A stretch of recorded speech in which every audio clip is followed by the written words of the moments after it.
Morning बच्चों।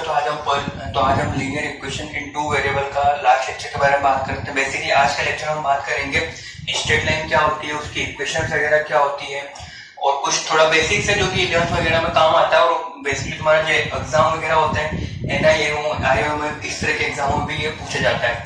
तो उसी की आज बात करेंगे हम कि स्ट्रेट लाइन क्या होती है, स्लोप कैसे निकालते हैं, इंटरसेप्ट कैसे निकालते हैं वगैरह वगैरह कुछ चीजें होती है जो बेसिक्स केवल बताऊंगा मैं किस तरीके से होता है एग्जाम में, लाइव जो इतना एग्जाम में आता है। ठीक है, पर उससे पहले हम बात करते हैं क्वेश्चंस की। जो दो क्वेश्चंस मैंने दिए थे, एक तो कैंडल और एक ट्रेन वाला।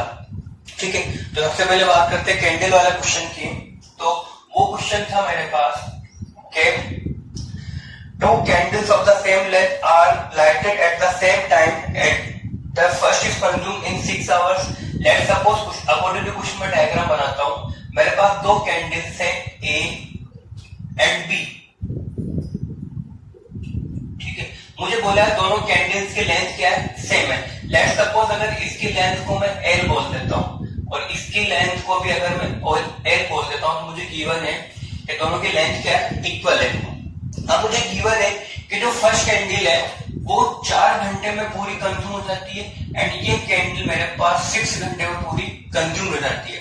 फिर मुझे क्वेश्चन में पूछा गया है कि अगर दोनों को मैं सेम टाइम इंस्टेंट पर अगर मैं बंद करता हूं, यानी कि दोनों को सेम टाइम पे मैं जलाता हूं, तो वो टाइम बताओ जब इस कैंडल की जो लेंथ होगी इस कैंडल से डबल होगी। वो कैसे होगी, देखो यहां पे मेरे पास ये कैंडल 4 घंटे में बंद हो रही है और दूसरी वाली कैंडल मेरे पास 6 घंटे में बंद हो रही है। इसको 6 बोला हुआ है, इसको 4। ठीक है, फर्स्ट 6 एंड सेकंड 4। ठीक है, ये मुझे बोला हुआ है। अब मुझे बोला है कि ये कैंडल 4 घंटे में पूरी खत्म हो रही है और ये 6 घंटे में, यानी कि इसकी बर्निंग रेट ज्यादा हुई ना, क्योंकि कम टाइम में पूरी खत्म हो रही है, यानी कि इसकी जो रेट है वो क्या होगी, ज्यादा होगी और इसकी रेट क्या होगी, कुछ कम होगी। तो यानी कि अगर किसी टाइम टी पर देखूंगा तो ये ज्यादा कंज्यूम हो जाएगी और ये क्या होगी, थोड़ी कम कंज्यूम होगी। क्यों, क्योंकि इसकी रेट क्या है, मेरे पास कम है। तो मुझे वही पूछा है कि अगर इसकी लेंथ अगर 1 से बचती है आफ्टर टी टाइम तो इसकी लेंथ कितनी होनी चाहिए, 2x। तो मुझे वो टाइम बताना है। देखो किस तरीके से करेंगे, तो लेट्स सपोज मैंने लेंथ कितनी बोली यहाँ पर l। अगर लेंथ मेरे पास l है तो मुझे पता है कि 4 घंटे में कितनी लेंथ बर्न होती है l। ऐसे यहाँ 6 घंटे में कितनी लेंथ बर्न होती है l। तो अगर मैं 1 आवर में निकालूं कि 1 आवर में मेरे पास कितनी लेंथ कंज्यूम होगी, ठीक है, तो वो मेरे पास आएगा, तो वो कितना आएगा मेरे पास, देखो 1 घंटे या 6 घंटे में कितनी बर्न होती है l, तो 1 घंटे में कितनी होगी मेरे पास l/6। ठीक है, तभी तो पूरी 6 घंटे में कंप्लीट हो पाएगी। ठीक है, तो ये मेरे पास 1 घंटे में कितनी हुई, l/6 एंड ये भी मेरे पास 1 घंटे में कितनी बर्न होगी, l/4। तो बेसिकली ये 1 घंटे में बर्न, यानी कि इनकी रेट हो गई ना कि 1 घंटे में ये मेरे पास कितनी बर्न करेगी। ठीक है, ये l/6 है और ये l/4। अब लेट्स सपोज वो टाइम में t बोल देता हूं, ये मेरा केस फर्स्ट हुआ। अब उसने बोला है let's suppose after T time, उसका डायग्राम यहां बनाता हूं, आफ्टर टी टाइम।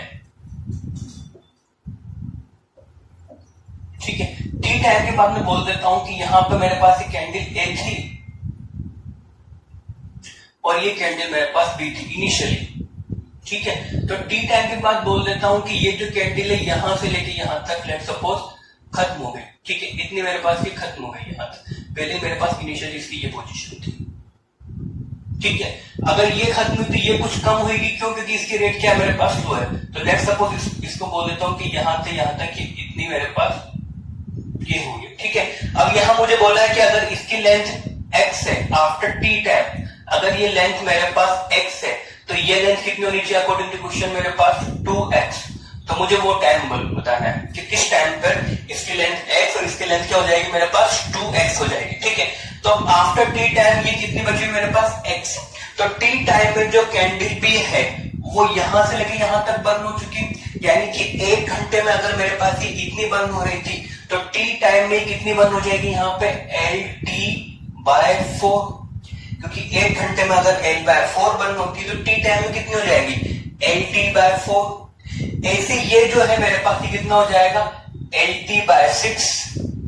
ये क्या है, बेसिकली ये वाली लेंथ है, ये l/t/4 और ये l/t/6। ठीक है, तो ये वाली मेरे पास ये लेंथ है यहां से लेके यहां तक l/t/4 और यहां पर है मेरे पास ये LT/6 कंज्यूम हो गई। अब मुझे ये रिलेशन गिवन है x 2x और x में, ठीक है। तो यहां पर अगर देखा जाए तो अगर मैं x निकालूं तो x कितना आएगा मेरे पास, पूरी की लेंथ कितनी है मेरे पास l, तो x होगा मेरे पास l माइनस LT/4, ठीक है, ये होगा मेरे पास x।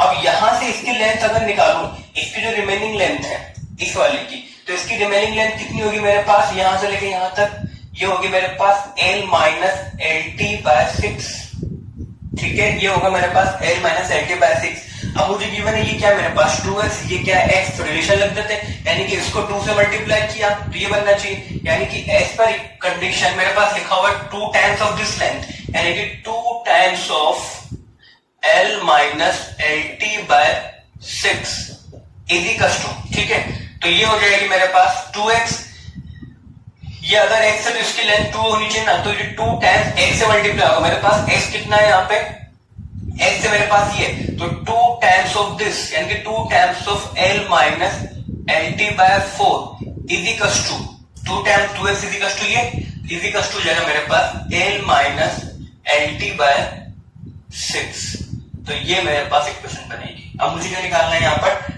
टाइम निकालना है, ठीक है। दोबारा देखो किस तरीके से, मुझे बोला था ये कैंडल 6 घंटे में बंद होती है और ये 4 घंटे में, अगर दोनों कैंडल की लेंथ को मैंने L बोल दिया तो ये 1 घंटे में कितनी बंद होगी L/4 और ये 1 घंटे में कितनी होगी L/6। मैंने बोल दिया आफ्टर टी टाइम जो कैंडल A थी वो x लेंथ होती है और कैंडल जो A थी वो 2x हो जाती है, कैंडल B x और कैंडल A कितना हो जाती है मेरे पास 2x आफ्टर टी टाइम। यही तो मुझे बोला है कि किसी टाइम t पर इसकी लेंथ अगर x है तो ये कितनी होनी चाहिए 2x। तो यहाँ पे आफ्टर टी टाइम देखूंगा तो ये लेंथ कितनी खत्म हो जाएगी, तो ये लेंथ कितनी खत्म होगी, कितनी LT/4, ऐसे इसमें कितना होगा LT/6, तो इसकी रिमेनिंग लेंथ कितनी होगी, कंप्लीट L थी उसमें से ये बच, तो ये मेरे पास रिमेनिंग बचेगी। ऐसे यहाँ पे इसकी रिमेनिंग लेंथ कितनी होगी, ये पूरी कंप्लीट L थी उसमें से ये पार्ट गया तो L माइनस LT/6, तो ये किसके इक्वल है मेरे पास 2x के इक्वल है, यानी कि बोल सकता हूं मैं 2x is equal to L minus LT/6, ठीक है। अब मुझे s बनाना, s मेरे पास ये रहा, तो L minus LT/4 is equal to L minus LT/6। अब इसको सोल्व करेंगे, तो सोल्व करने के लिए मेरे पास 2 से मल्टीप्लाई करना है तो बनेगा 2L माइनस 2 कैंसिल, तो ये हो जाएगा मेरे पास LT/2 is equal to L minus LT/6। तुम्हें दिख रहा है L तो पूरे में से कॉमन हो रहा है कैंसिल लेके, तो L तो होगा मेरे पास कैंसिल, जो लेंथ मैंने मानी थी वो हो गई मेरे पास पूरी कैंसिल, तो यहां से बचेगा 2 minus T/2 is equal to 1 minus T/6, ठीक है, तो ये हो जाएगा 1 is equal to T/2 minus T/6, ठीक है। तो यहां से मेरे पास बनेगा 6 आएगा एलसीएम, तो ये बनेगा मेरे पास 3T, ये हो जाएगा -2, तो ये बनेगा 1 इज इक्वल टू 2T/6, तो T इज इक्वल टू यहां से आ जाएगा मेरे पास 3 आवर्स, यानी कि आफ्टर 3 आवर्स इसकी लेंथ अगर x हो तो उसकी लेंथ कितनी होगी मेरे पास 2x, ठीक है, तो ये मेरे क्वेश्चन का आंसर होगा। दोबारा देख लो एक बार समरी किस तरीके से क्वेश्चन किया है। A की रेट थी मेरे पास 6, B की टाइम था मेरे पास 4, तो मैंने रेट निकाली L/4, इसकी रेट होगी L/6, यानी कि रेट इनकी कांस्टेंट है बर्निंग रेट, यानी कि ये 1 घंटे में L/4 कंज्यूम होती है और 1 घंटे में L/6, तो मैंने बोल दिया आफ्टर टी टाइम में ये कितनी कंज्यूम होगी LT/4 और ये LT/6, तो ये रिमेनिंग पार्ट जो x है ये कितना होना चाहिए 2x, ठीक है, क्योंकि इसकी रेट मेरे पास फास्ट है तो ये कम कंज्यूम होगी, ठीक है, तो ये LT/4 LT/6, तो ये रिमेनिंग कितना बचेगा x कितना हो जाएगा L माइनस LT/4 और ये कितने मेरे पास L minus LT/6 2x is equal to this, x से पुट किया तो पूरा सॉल्व करना मेरे पास t आ चुका है, कितना 3 आवर, तो ये मेरा फर्स्ट क्वेश्चन का आंसर हुआ। अब बात करते हैं नेक्स्ट सेकंड जो क्वेश्चन है मेरे पास ट्रेन वाला, वो देखो किस तरीके से। तो बात करते हैं क्वेश्चन नंबर सेकंड जो मैं तुमको होमवर्क दिया था ट्रेन वाला। उस क्वेश्चन में था मेरे पास after covering a distance of 30 kilometre with a uniform speed there is some defect in a train engine, ठीक है। तो लेट्स सपोज इसका डायग्राम अगर बनाते हैं रफ डायग्राम, तो ये मेरे पास ए पॉइंट है एंड लेट्स सपोज ये पॉइंट है मेरे पास बी, ये पॉइंट है सी एंड ये पॉइंट है डी, ठीक है। किसी ट्रेन को पॉइंट ए से लेकर डी तक जाना है, तो अकॉर्डिंग टू क्वेश्चन मुझे बोला हुआ है after covering a distance of 30 kilometre, यानी कि ए से लेकर बी तक की डिस्टेंस को बोल देता हूं मैं 30 किलोमीटर, ठीक है। तो after covering distance of 30 kilometre, इस ट्रेन के इंजन में जब कुछ डिफेक्ट आता है तो उसकी जो स्पीड होती है वो कितनी होती है 4/5। तो लेट सपोज मैं बोल देता हूं let speed of train is equal to x kilometre per hour. ठीक है, speed of train is x kilometre per hour. अब यहाँ पर उसने बोला है कि आफ्टर 30 किलोमीटर जो ट्रेन की स्पीड है वो कितनी हो जाएगी 4/5, यानी कि यहाँ पर स्पीड अगर x थी तो ये हो जाएगी मेरे पास 4x/5 अकॉर्डिंग टू क्वेश्चन। ठीक है, तो ये मेरे पास बोला था कि अगर स्पीड यहाँ पे बी पॉइंट पर जाके 4x/3 हो जाती है तो वो जो पॉइंट डी में पहुंचना है उसको 45 मिनट डिले होता है। यानी कि लेट सपोज बोल देता हूं लेट ओरिजिनल टाइम इज, जो एग्जैक्ट टाइम में पहुंचनी चाहिए original time is equal to बोल देता हूं मैं t आवर्स। यानी कि उसका जो ओरिजिनल टाइम है पहुंचने का वो क्या बोल दिया मैंने कि t आवर्स में वो ट्रेन यहाँ पर पहुंच जाती है। तो डिले होता है यानी कि वो कहना चाह रहा है कि ये पहुंचती t प्लस 45 मिनट यानी कि 45/16 आवर्स में।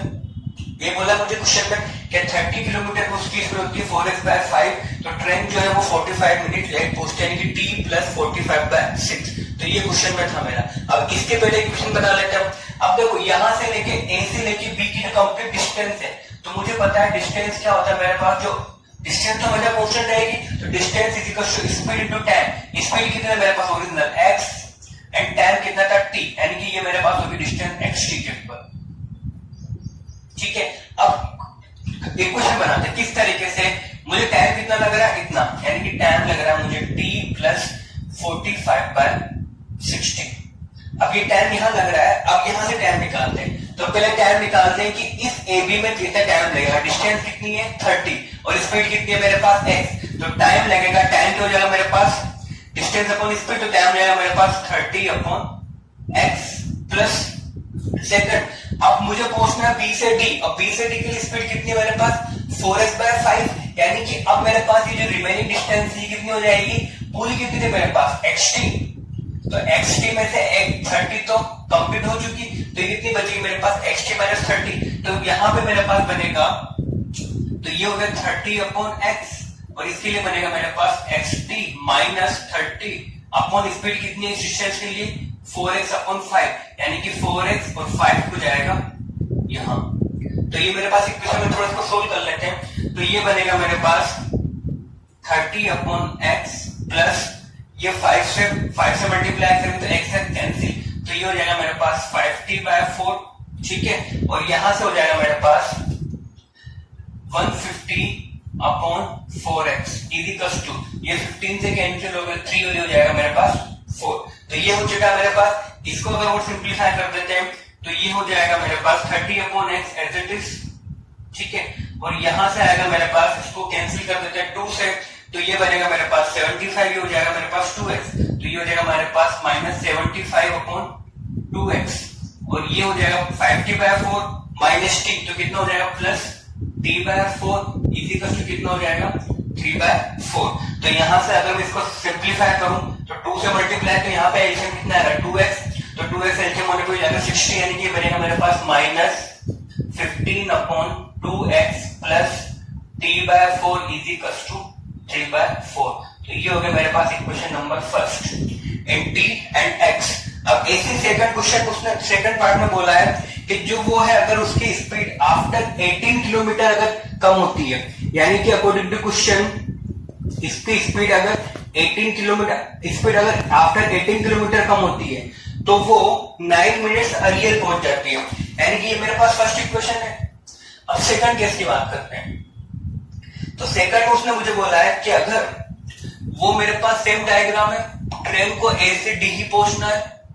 ठीक है, पहले मेरे पास बी पे इंजन में डिफेक्ट आ रहा था, वो बोल रहे अगर इंजन में डिफेक्ट आता है आफ्टर 18 किलोमीटर यानी कि पॉइंट सी पर, तो अब मेरे पास कितनी डिस्टेंस हो गई है 48 किलोमीटर, यानी कि पॉइंट सी पे मेरे पास डिफेक्ट आता है। तो यहाँ पे अगर मेरे पास स्पीड x थी तो 4x/5 स्पीड मेरे पास यहाँ पर होगी।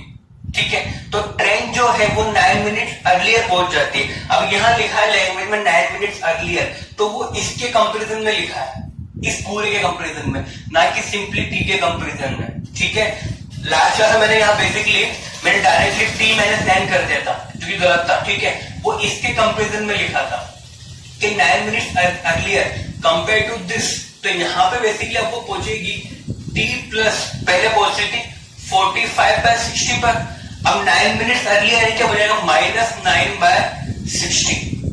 तो ये मेरे क्वेश्चन में दिया हुआ था, ठीक है, तो ये क्वेश्चन के अकॉर्डिंग दिया हुआ था 9 मिनट्स अर्ली, तो -9/60 आवर्स में बनेगी। तो अब अकॉर्डिंग क्वेश्चन 18 किलोमीटर के बाद अगर उसके इंजन में डिफेक्ट आता है तो पॉइंट सी पे डिफेक्ट आएगा, तो कितनी डिस्टेंस होगा मेरे पास 48, तो 9 मिनट्स अर्लियर किसके कंपैरिजन में, इसके कंपैरिजन में कि टी के कंपैरिजन में, तो ये हो जाएगा t प्लस 40/60 माइनस 9/60। बात समझ में आ गई। अब इसके लिए इक्वेशन बनाते हैं, तो सेम मेरे पास टाइम कितना लग रहा है, यहाँ पे टाइम लग रहा है मुझे t, ये हो जाएगा मेरे पास, ठीक है 60 यानी कि 36/60। अब टाइम निकालते थे a से c तक मेरे पास कितनी स्पीड है x, तो टाइम कितना हो जाएगा मेरे पास 48/x डिस्टेंस अपॉन, ठीक है, तो 48/x। रिमेनिंग जो डिस्टेंस रहेगी वो कितनी रहेगी xt माइनस 48, ठीक है, तो ये हो जाएगा मेरे पास डिस्टेंस कितनी होगी वापस से xt माइनस 48 अपॉन 4x और 5 जाएगा मेरे ऊपर,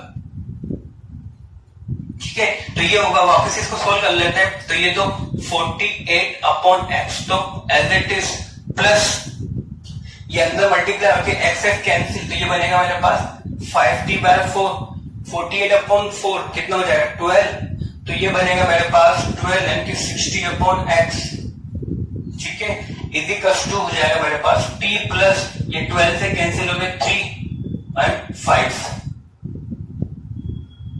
ठीक, तो यहां से अगर देखा जाए तो ये बनेगा मेरे पास -12x और ये 5t प्लस कितना हो जाएगा t/4 इजिकल्स टू मेरे पास बनेगा 3/5, ये इक्वेशन नंबर 2। अब दो इक्वेशन, दो अननोन इजीली सोल्व कर सकता हूं, चाहो तो इसको कन्वर्ट कर लेते लीनियर में, ना भी करें तो देखो t/4 दिख रहा है, दोनों क्या कर देते हैं सब्ट्रैक्ट, तो दोनों का अगर मैं सब्ट्रैक्ट करूंगा तो रिजल्टेंट क्या बचेगा मेरे पास, यहाँ पे दोनों को किया मैंने सब्ट्रैक्ट, ठीक है, तो सब्ट्रैक्ट करने मेरे पास बनेगा t/4 कैंसिल, तो वो मेरे पास बचेगा, हो जाएगा -15/2x हो जाएगा plus 12/x equals to 3/4 minus 3/5, ठीक है, तो ये बनेगा। अब यहां से एलसीएम आएगा इसका क्या 2x, तो 2x अगर एलसीएम आएगा यहाँ तो बनेगा -15 और ये हो जाएगा मेरे पास 24 इजिकल्स टू यहाँ पर एलसीएम आएगा 20, तो ये हो जाएगा मेरे पास 15 माइनस 12, तो 24 माइनस 15 यहाँ पर आएगा मेरे पास 9/2x इजिकल्स टू 3/20, मुझे निकालना है x, तो x इजिकल्स टू होगा मेरे पास कितना हो जाएगा 20 × 9/3 × 2, तो ये कैंसिल होकर मेरे पास आएगा ऊपर 10 × 3 कितना हो जाएगा 30 km/h, यानी कि ट्रेन की जो स्पीड रहेगी वो कितनी रहेगी मेरे पास 30 km/h। t मुझे मिल चुका है, तो t को अगर मैं किसी भी इक्वेशन हो तो मेरे पास क्या मुझे t मिल जाए, x मुझे मिल चुका है, t निकालना है मुझे, तो t निकालने के लिए मैं इक्वेशन 2 पुट कर देता हूं, तो x को पुट किया कितना बनेगा -12/30 प्लस t/4 इजिकल्स टू कितना आना चाहिए 3/5, तो ये हो जाएगा मेरे पास t/4 is equals to 3/5 plus 6 2 12 and 6 5 तो ये हो जाएगा मेरे पास 5/5 यानी कि 1, तो t इजिकल्स टू कितना है मेरे पास 4 आवर्स, तो टाइम कितना हो गया मेरे पास 4 आवर्स, स्पीड कितनी हो गई 30 आवर्स। उसने क्या पूछा था मुझे डिस्टेंस, तो डिस्टेंस कितना हो जाएगा x × t यानी कितना हो जाएगा 120 किलोमीटर, तो ये होगा मेरा आंसर। तो ये मेरा सेकंड क्वेश्चन था ट्रेन वाला जो मैंने तुमको होमवर्क में दिया था, ठीक है, दोबारा देख लो। पहली इक्वेशन तो बनी थी किस तरह से, जब वो 30 किलोमीटर के बाद उसका इंजन में डिफेक्ट आता है तो उसकी इक्वेशन बनाई थी, और सेकंड जब डिफेक्ट कब आता है 48 किलोमीटर के बाद, तो उसकी इक्वेशन ये 48 किलोमीटर का टाइम, ये remaining time is equal to t plus 36/60। तो इस तरह के दोनों क्वेश्चन के आंसर आएंगे, इनको एक बार खुद से ट्राई करना, क्योंकि इनके बेसिस पे और बहुत सारे क्वेश्चन बनते हैं इसी तरह के लैंग्वेज के। चलो अब आगे बात करते हैं स्ट्रेट लाइन की। स्ट्रेट लाइन क्या होती है? स्ट्रेट लाइन बेसिकली सबसे पहले एक चीज समझो कि अब लोकस क्या चीज होती है, मैथ्स में लोकस वर्ड का मतलब होता है सिंपली, अगर लैंग्वेज में बात करो, लोकस मतलब होता है कि किसी भी पॉइंट का जो पाथ होता है, किस टाइप से पाथ, जब उस पर मैं कुछ कंस्टेंट लगाऊं तो वो जो उसका पाथ रहेगा वो कहलाएगा लोकस। ठीक है, तो वो चीज होती है मेरे पास लोकस, यानी कि सिंपली पाथ पे अगर तुम कोई कंस्टेंट लगा दोगे किसी भी पॉइंट के तो वो कहलाएगा मेरे पास उस चीज का लोकस। ठीक है, अब यहाँ पे जो बेसिकली जितने भी मेरे पास ज्योमेट्री में कर्व होते हैं ना, चाहे वो स्ट्रेट लाइन हो जो हम पढ़ने वाले हैं, या फिर पैराबोला हमने क्वाड्रेटिक में पढ़ा था, या फिर क्यूबिक का जो हमने कर्व बनाया था, बेसिकली वो जो होते हैं ना किसी के लोकस होते हैं, किस यानी कि वो किसी पॉइंट पे कंस्टेंट करके उन कर्व्स को बनाया जाता है। ठीक है, तो वो होता है मेरे पास लोकस। ठीक है, जैसे कि फॉर एग्जांपल लोकस का एग्जांपल देखो, जैसे मैं मान लो मेरे पास कोई एक स्केल है AB, अगर इस AB स्केल की लेंथ को अगर मैं लेट सपोज थोड़ी देर के लिए बोल देता हूँ 10 सेंटीमीटर। ठीक है, लोकस का मतलब समझना क्या होता है, इस AB की लेंथ को अगर बोल देता हूं मैं 10 सेंटीमीटर, लेट सपोज यहाँ मैंने कोई पॉइंट लिया C, इसकी मैंने A से डिस्टेंस बोल दी X और इससे बोल दी मैंने Y। ठीक है, तो यहाँ मुझे पता है सिंपल सी फॉर्म बनेगी कि X प्लस वाई इक्वल क्या होगा, 10 होगा। ये X से ये Y तो X प्लस वाई इक्वल क्या होगा, 10 सेंटीमीटर। अब ये पॉइंट C है, अभी यहाँ पर था, कुछ टाइम बाद ये यहाँ पर होगा, फिर यहाँ पर होगा, तो ये पॉइंट इस AB लाइन सेगमेंट में कहीं भी मूव कर जाए, बट इस पॉइंट C की distance from the point A plus distance from the point B का सम जो होगा हमेशा क्या होगा, 10 ही आएगा। तो ये पॉइंट इस C पर क्या कंस्ट्रेंट हो गई ना कि इस पॉइंट C को इस तरीके से मूव करना है कि ये जो AB है, यानी कि इस पॉइंट C की A से डिस्टेंस प्लस B से डिस्टेंस का सम क्या है, 10 है। तो इस C के पाथ पर कंस्ट्रेंट हो गई ना, इस C पर जो पॉइंट होगा, इस पॉइंट पर मैंने क्या कंस्ट्रेंट लगा दी ना कि इसको इस तरीके से मूव करना है कि इसके दोनों पॉइंट से डिस्टेंस का सम कितना हो जाए, 10 आ जाए। तो ये होती है इस पर पॉइंट पर कंस्ट्रेंट लगाना। तो बेसिकली अगर मैंने यहाँ पर देखा तो C को बेसिकली जो C रहेगा वो मेरा इस AB के अंदर ही मूव करेगा ना इससे बाहर जाएगा। ठीक है, तो यानी कि ये क्या C का एक पाथ बन गया ना कि इस तरीके से पूरा मूव कर सकता है। उसकी इक्वेशन में निकाल दी कि A से डिस्टेंस बोल दिया X, B से डिस्टेंस बोल दिया Y, तो X plus Y equal to क्या 10, यानी कि C इस पॉइंट इस लाइन सेगमेंट AB में जहां भी होगा वो इस कंडीशन को फुलफिल करेगा। तो ये क्या इसका लोकस हो गया, यानी कि इसका पाथ हो गया। ठीक है, तो ये चीज होती है मेरे पास लोकल, किसी भी पॉइंट पे कोई कंस्टेंट लगाओ तो वो उसका जो पाथ बनेगा वो कहलाएगा उसका लोकस। ठीक है, तो अब देखो यहाँ पे बेसिकली ये लाइन सेगमेंट है। अब इस लाइन सेगमेंट में तुम कोई भी पॉइंट लोगे D E F, तो सब पे मेरे पास ये इक्वेशन वैलिड होगी ना। ठीक है, तो यानी कि यही मेरे पास एक स्ट्रेट लाइन की डेफिनेशन होती है कि अगर यानी कि स्ट्रेट लाइन मेरे पास एक ऐसे पॉइंट का लोकस होता है, स्ट्रेट लाइन एक ऐसे पॉइंट का लोकस होता है कि उसका जो पाथ रहता है उन दोनों पार्ट्स को उन दोनों पॉइंट को अगर जॉइन करोगे उसके पाथ पर तो वो एक लाइन सेगमेंट बनेगा।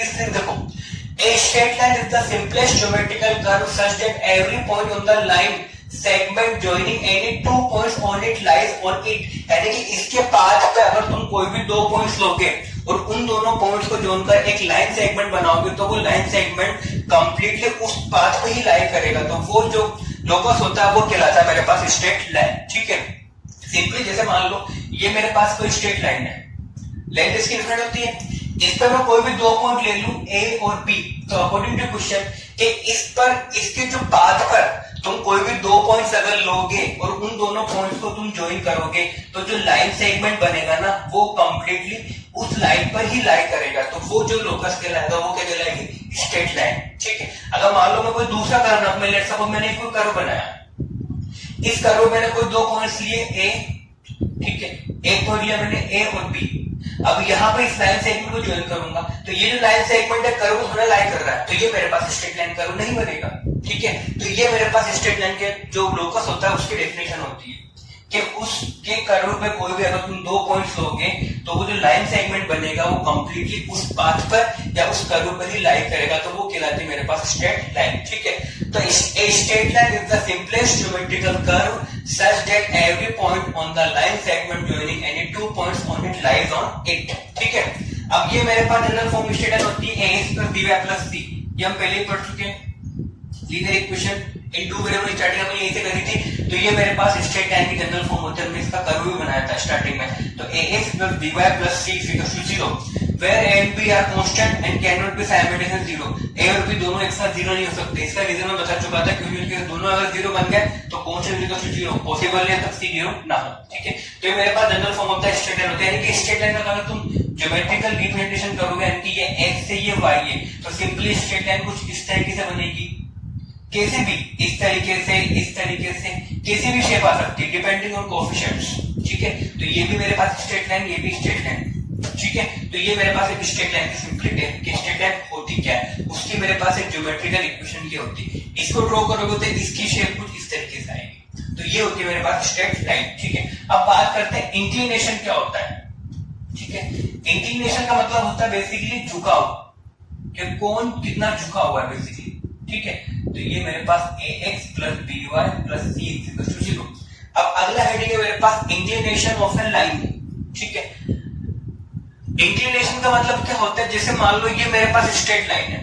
ठीक है, अब स्ट्रेट लाइन को मुझे डिफाइन करने के लिए क्या होता है, बेसिकली ये मेरे पास पॉजिटिव एक्स एक्सिस है, तो कोई भी straight line positive x axis से इन एंटी क्लॉकवाइज डायरेक्शन में जितना नॉन नेगेटिव एंगल बनाएगी तो वो कहलाएगा उसका इंक्लिनेशन। जैसे यहाँ पे ये मेरे पास स्ट्रेट लाइन है, ये मेरे पास पॉजिटिव एक्स एक्सिस है, तो ये जो एंगल होगा मेरे पास एंटी क्लॉकवाइज इस तरीके से, क्लॉकवाइज इस तरीके से। ठीक है, तो एंटी क्लॉकवाइज सेंस में जो non negative smallest positive angle जो बनाएगी वो कहलाएगा इसका inclination with the positive x axis.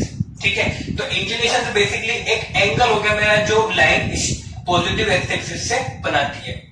इस तरीके देखो, if a straight line intersects the x-axis, the inclination of the line is defined as the measure of the smallest non-negative मतलब पता क्या होता है, जीरो के इक्वल भी होता है, जीरो से बड़ा non-negative angle which the line makes with the positive direction of the x-axis in anti-clockwise। यहाँ किससे बोला हुआ है, पॉजिटिव डायरेक्शन से, नेगेटिव से नहीं बोलना है एंगल, किससे बोलना है मुझे हमेशा, पॉजिटिव से वो कितना एंगल बना रही है, तो वो क्या कहलाएगा उसका इंक्लिनेशन, मतलब उसका वो एक्स एक्सिस से कितने झुकाव पर है। ठीक है, जैसे कि ये मेरे पास एक्स एक्सिस और ये मेरे पास वाई एक्सिस। ठीक है, तो यहाँ पे ये बेसिकली अगर ये मेरे पास पॉजिटिव है एंटी क्लॉकवाइज में इस तरीके से, तो ये जो एंगल रहेगा ना, ये कहलाता है मेरे पास इसका इंक्लिनेशन।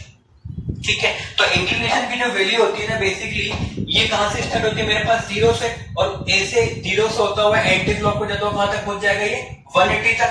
180 से नीचे अगर ये जाएगा, लेट्स सपोज ये 180 से अगर नीचे गया एक्स एक्सिस, ये वाई एक्सिस, 180 से नीचे अगर ये एंगल गया कुछ इस तरीके से, जैसे ये 180 से यहाँ से नीचे गया, तो बेसिकली वो तो यही एंगल हो जाएगा ना, 180 से नीचे जाएगा तो सिंपली वो तो यही मेजरमेंट हो जाएगा ना, इस तरीके से हम देखोगे तो। ठीक है, तो बेसिकली यानी कि ये कहां से स्टार्ट होगा मेरा, जीरो से स्टार्ट होगा, एंटी क्लॉकवाइज सेंस में कहां तक जाएगा, ये पूरा 180 तक। तो ये होता है मेरा इंक्लिनेशन। ठीक, तो ये याद रखना इंक्लिनेशन वगैरह क्या होता है, जो एंगल होता है। ठीक है, अब यहाँ पे थीटा जो बोला है मैंने, जो हमारा वो थे ना alpha beta gamma delta indicators, तो वैसे थीटा मेरे पास एक सिंबल है एंगल के लिए। ठीक है, जैसे वहां पर अल्फा बीटा गामा किसके सिंबल थे, रूट्स के, ऐसे थीटा क्या मेरे पास एक एंगल का सिंबल है। तो यहाँ पर लिखा हुआ है थीटा 0 डिग्री से लेके 180 डिग्री तक हो सकता है, या इक्वल किसका लगा है, जीरो पे, 180 के इक्वल नहीं होगा, क्योंकि 180 बनेगा तो सिंपली उसको जीरो काउंट कर लेते हैं।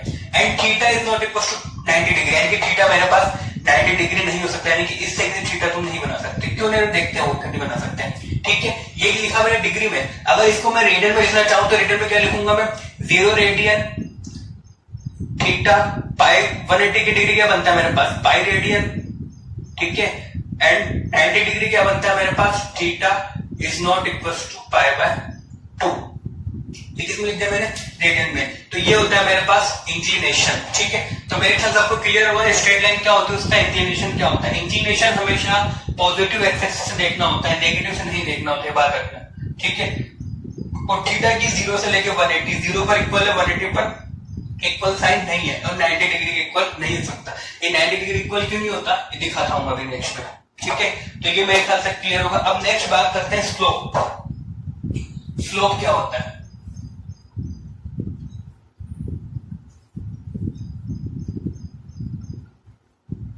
अब बात करते हैं स्लोप।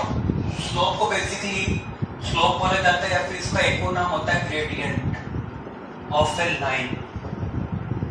ठीक है। अब देखो क्या होता है, हमने यहाँ पर देखा था इंक्लिनेशन देखा था कि कोई भी लाइन पॉजिटिव एक्स एक्सिस से जितना एंगल बनाएगी वो कहलाएगा उसका इंक्लिनेशन, उसको हमने किया था थीटा से रिप्रेजेंट। अगर तुम इस एंगल का टेंजेंट यानी कि टेन थीटा अगर ले लोगे तो वो कहलाएगा मेरा उसका स्लोप, यानी कि इस थीटा को जो मेरे पास एंगल आया है उसका अगर तुम टेन ले लोगे, ट्रिग्नोमेट्रिकल टेन, जिसको ट्रिग्नोमेट्री नहीं पता वो थोड़ा इस चैप्टर को छोड़ दे अभी इस टॉपिक को, ठीक है। तो उसका जो थीटा रहेगा उसका अगर तुम टेन ले लोगे तो वो जो आएगा मेरे पास टेन थीटा, वो कहलाएगा उस लाइन का स्लोप, जिसको जनरली हम रिप्रेजेंट करते हैं एन से। तो ये मेरे पास लिखा हुआ डेफिनेशन की फॉर्म में, the trigonometrical tangent of the angle that A line, the trigonometrical tangent यानी कि टेन, इन शॉर्ट टेन लिखते हैं इसको, of the angle that A line makes with the positive direction of the x axis in anti clockwise sense is called the slope और gradient of the line. यानी कि angle जो बनता है उसका तुम अगर ट्रिग्नोमेट्रिकल टेंजेंट अगर ले लोगे यानी कि टेन थीटा, तो वो कहलाएगा मेरा स्लोप के इक्वल, उसको हम जनरली किससे रिप्रेजेंट करते हैं, टेन से। अब यहाँ पे अगर जिसको थोड़ा टेन थीटा के बारे में आइडिया है तो उसको पता होगा कि tan 0 0 होता है और tan 90 जो होता है मेरे पास अनडिफाइंड हो जाएंगे, tan 90 होता है मेरे पास अनडिफाइंड, इसलिए यहाँ पे लिखा जाता है theta is not equal to pi by 2, क्योंकि पाई बाय 2 पर जो मेरे पास जो स्लोप है वो आता है अनडिफाइंड, इसलिए theta is not equal to pi by 2। इस स्लोप के रेफरेंस में बात की जाती है, इसलिए थीटा मेरा कभी भी 90 डिग्री के इक्वल नहीं हो सकता, क्योंकि पाई बाय 2 यानी कि 90 डिग्री पर जो टेंजेंट होता है मेरा tan थीटा है वो अनडिफाइंड होता है, ठीक है। तो ये होता है मेरे पास सिंपली टेंजेंट क्या हो गया, जिस एंगल में क्या लोगे तुम ट्रिग्नोमेट्रिकल टेंजेंट, तो वो हो जाएगा मेरे पास उसका स्लोप। इसको रिप्रेजेंट करते हैं n से, n is equal to tan theta. अब यहाँ पर देखो डिफरेंट केसेस, यानी कि इस तरीके से कोई लाइन रहेगी, उसका ये एक्स एक्सिस ये वाई एक्सिस, तो ये एंगल थीटा, इसका स्लोप कितना हो जाएगा मेरे पास m is equal to tan theta, simply m क्या होता है मेरे पास tan थीटा। अब यहाँ पर देखो डिफरेंट केसेस किस तरीके से, अगर मेरे पास लेट सपोज एंगल हुआ 0 डिग्री, यानी कि inclination with the opposite axis कितना हो गया 0 डिग्री, तो यानी कि थीटा क्या होगा मेरे पास 0 डिग्री। तो केस वन अगर लेता हूं मैं, लेट सपोज फर्स्ट पॉइंट की बात करता हूँ, अगर थीटा हो जाए मेरे पास 0 डिग्री, ठीक है, तो थीटा 0 यानी कि जो लाइन है वो एक्सिस से कितना एंगल बना रही है 0 डिग्री, यानी कि लाइन जो रहेगी एक्सिस से अगर 0 डिग्री एंगल बना रही है तो लाइन बेसिकली क्या होगी मेरे पास एक्स एक्सिस के पैरेलल, यानी कि कुछ यहाँ पे अगर मेरे पास कुछ इस तरह का सीन रहेगा, थीटा अगर 0 है मेरे पास तो ये सीन रहेगा, जो ये मेरे पास एक्स एक्सिस है,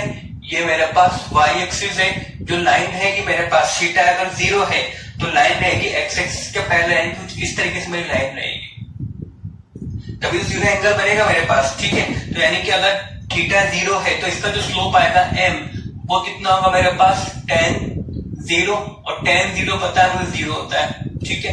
तो यानी कि जब लाइन मेरे एक्स एक्सिस के पैरेलल रहे तो उसका स्लोप कितना होगा मेरे पास 0, तो m इज इक्वल टू क्या हो गया मेरे पास 0, ठीक है। So line is parallel to x axis, ठीक है। तो ये बात याद रखनी कि अगर स्लोप किसी लाइन का 0 है तो वो लाइन एक्स एक्सिस से क्या रहेगी पैरेलल रहेगी, ठीक है। अगर सेकंड बात करता हूं मैं, अगर थीटा हो जाए मेरे पास 90 डिग्री, थीटा 90 डिग्री हो सकता है, उसका स्लोप अनडिफाइंड होगा, थीटा कितना होगा मेरे पास 90 डिग्री, तो उसका जो स्लोप रहेगा वो क्या होगा, यानी कि tan 90, वो क्या होता है मेरे पास अनडिफाइंड, ठीक है। तो स्लोप क्या रहेगा उसका अनडिफाइंड। थीटा 90 का मतलब हुआ जो लाइन है वो पॉजिटिव एक्सिस से कितना एंगल बना रही है 90, यानी कि मेरे पास कुछ इस तरीके से डायग्राम बनेगा, ये एक्स एक्सिस ये वाई एक्सिस, थीटा कितना है 90, यानी कि एक्स एक्सिस के परपेंडिकुलर, तो वो लाइन कुछ इस तरीके से आएगी, तो ये बनेगी मेरे पास लाइन, यानी कि ये लाइन किसके पैरेलल है वाई एक्सिस के, यानी कि जब भी थीटा मेरे पास 90 होगा तो क्या होगा मेरे पास, so line is parallel to Y axis, ठीक है। तो ये मेरे ख्याल सबको क्लियर होगा, थीटा 0 पर लाइन किसके पैरेलल रहेगी एक्स एक्सिस के, और थीटा जब 90 रहेगा तो लाइन किसके पैरेलल रहेगी parallel to the y axis. ये दो चीज क्लियर होनी चाहिए। अब बात करते हैं थर्ड पॉइंट की।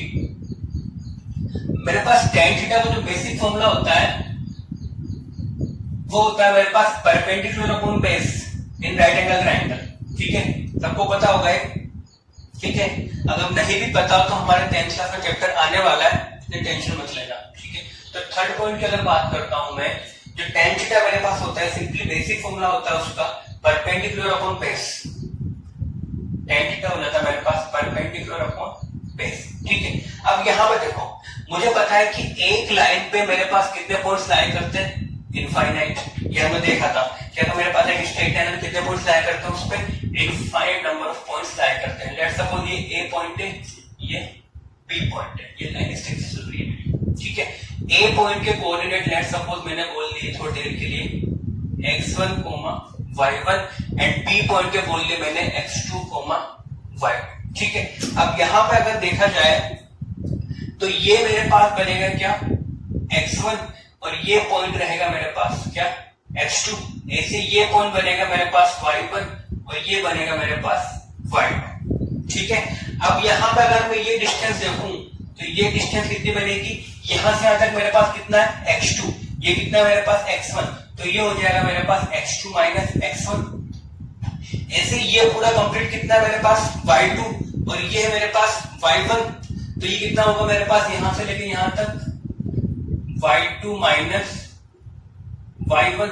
ठीक है, तो ये लेंथ हो जाएगी मेरे पास y2 माइनस y1। ठीक, अब यहां पे अगर मैं बोल देता हूं ये जो लाइन है पॉजिटिव एक्स एक्सिस से एंगल बना रही है थीटा। ठीक है, तो ये एंगल क्या है मेरे पास, थीटा एंगल बना रही है। ठीक, तो ये एंगल मेरे पास थीटा, अभी थीटा एंगल बना रही है तो मैंने क्या किया, यहां से एक परपेंडिकुलर यहां डाला। ठीक है, तो ये एंगल कितना रहेगा 90, इस पॉइंट को बोल दिया मैंने सी। तो जो लाइन एसी है मेरी वो एक्स एक्सिस के पैरेलल बनेगी क्योंकि ये एंगल कितना है 90, ये भी 90 होता है। तो एसी क्या होगी मेरे पास एक्स एक्सिस के पैरेलल, अगर पैरेलल होगी तो ये थीटा, तो ये भी क्या बनेगा मेरे पास थीटा, करस्पॉन्डिंग एंगल्स। ठीक है, तो ये थीटा तो ये भी थीटा। तो इस ट्रायंगल अगर ए सी बी में, in triangle A C B में अगर मैं निकालूं tan थीटा जो कि होता है मेरे पास परपेंडिकुलर अपॉन बेस, तो थीटा के अपोजिट साइड क्या होती है परपेंडिकुलर, तो ये लेंथ किसके इक्वल है, इसके इक्वल, यानी कि ये लेंथ मेरे पास कितनी है y2 माइनस y1 और ये किसके इक्वल है, इसके इक्वल। तो tan थीटा मेरे पास बनेगा BC अपॉन AC, तो यहां से मेरे पास tan थीटा आएगा, BC की लेंथ कितनी है मेरे पास y2 माइनस y1 और ये हो जाएगा x2 माइनस x1। तो tan थीटा बेसिकली क्या था, इस लाइन का स्लोप, यानी कि यहां से मेरे पास जो स्लोप आएगा वो हो जाएगा y2 minus y1 upon x2 minus x1। ठीक है, तो ये होगा मेरे पास क्या, अगर मुझे कोई दो पॉइंट्स दिए हुए लाइन के और उस लाइन का मुझे स्लोप निकालना है तो कैसे निकालूंगा, y2 minus y1 upon x2 minus x1, वो क्या होगा उस लाइन का स्लोप। कब, जब मुझे उस लाइन पे दो पॉइंट्स गिवन हो तो स्लोप कितना बन जाएगा उस लाइन का, y2 minus y1 is equal to x2 minus x1। ये होता है उस लाइन का स्लोप। सिंपली हर लाइन का केवल एक ही स्लोप होगा। ठीक है, तो यहाँ भी चाहे तुम कितने भी पॉइंट्स ले लो, ये आगे पीछे सबका स्लोप जो रेशियो आएगा ना, ये y2 minus y1 upon x2 minus x1, ये एक कांस्टेंट ही आएगा, वो किसके इक्वल होगा, m के इक्वल। ये तो बात हुई पॉइंट नंबर 3। अब बात करते हैं फोर्थ।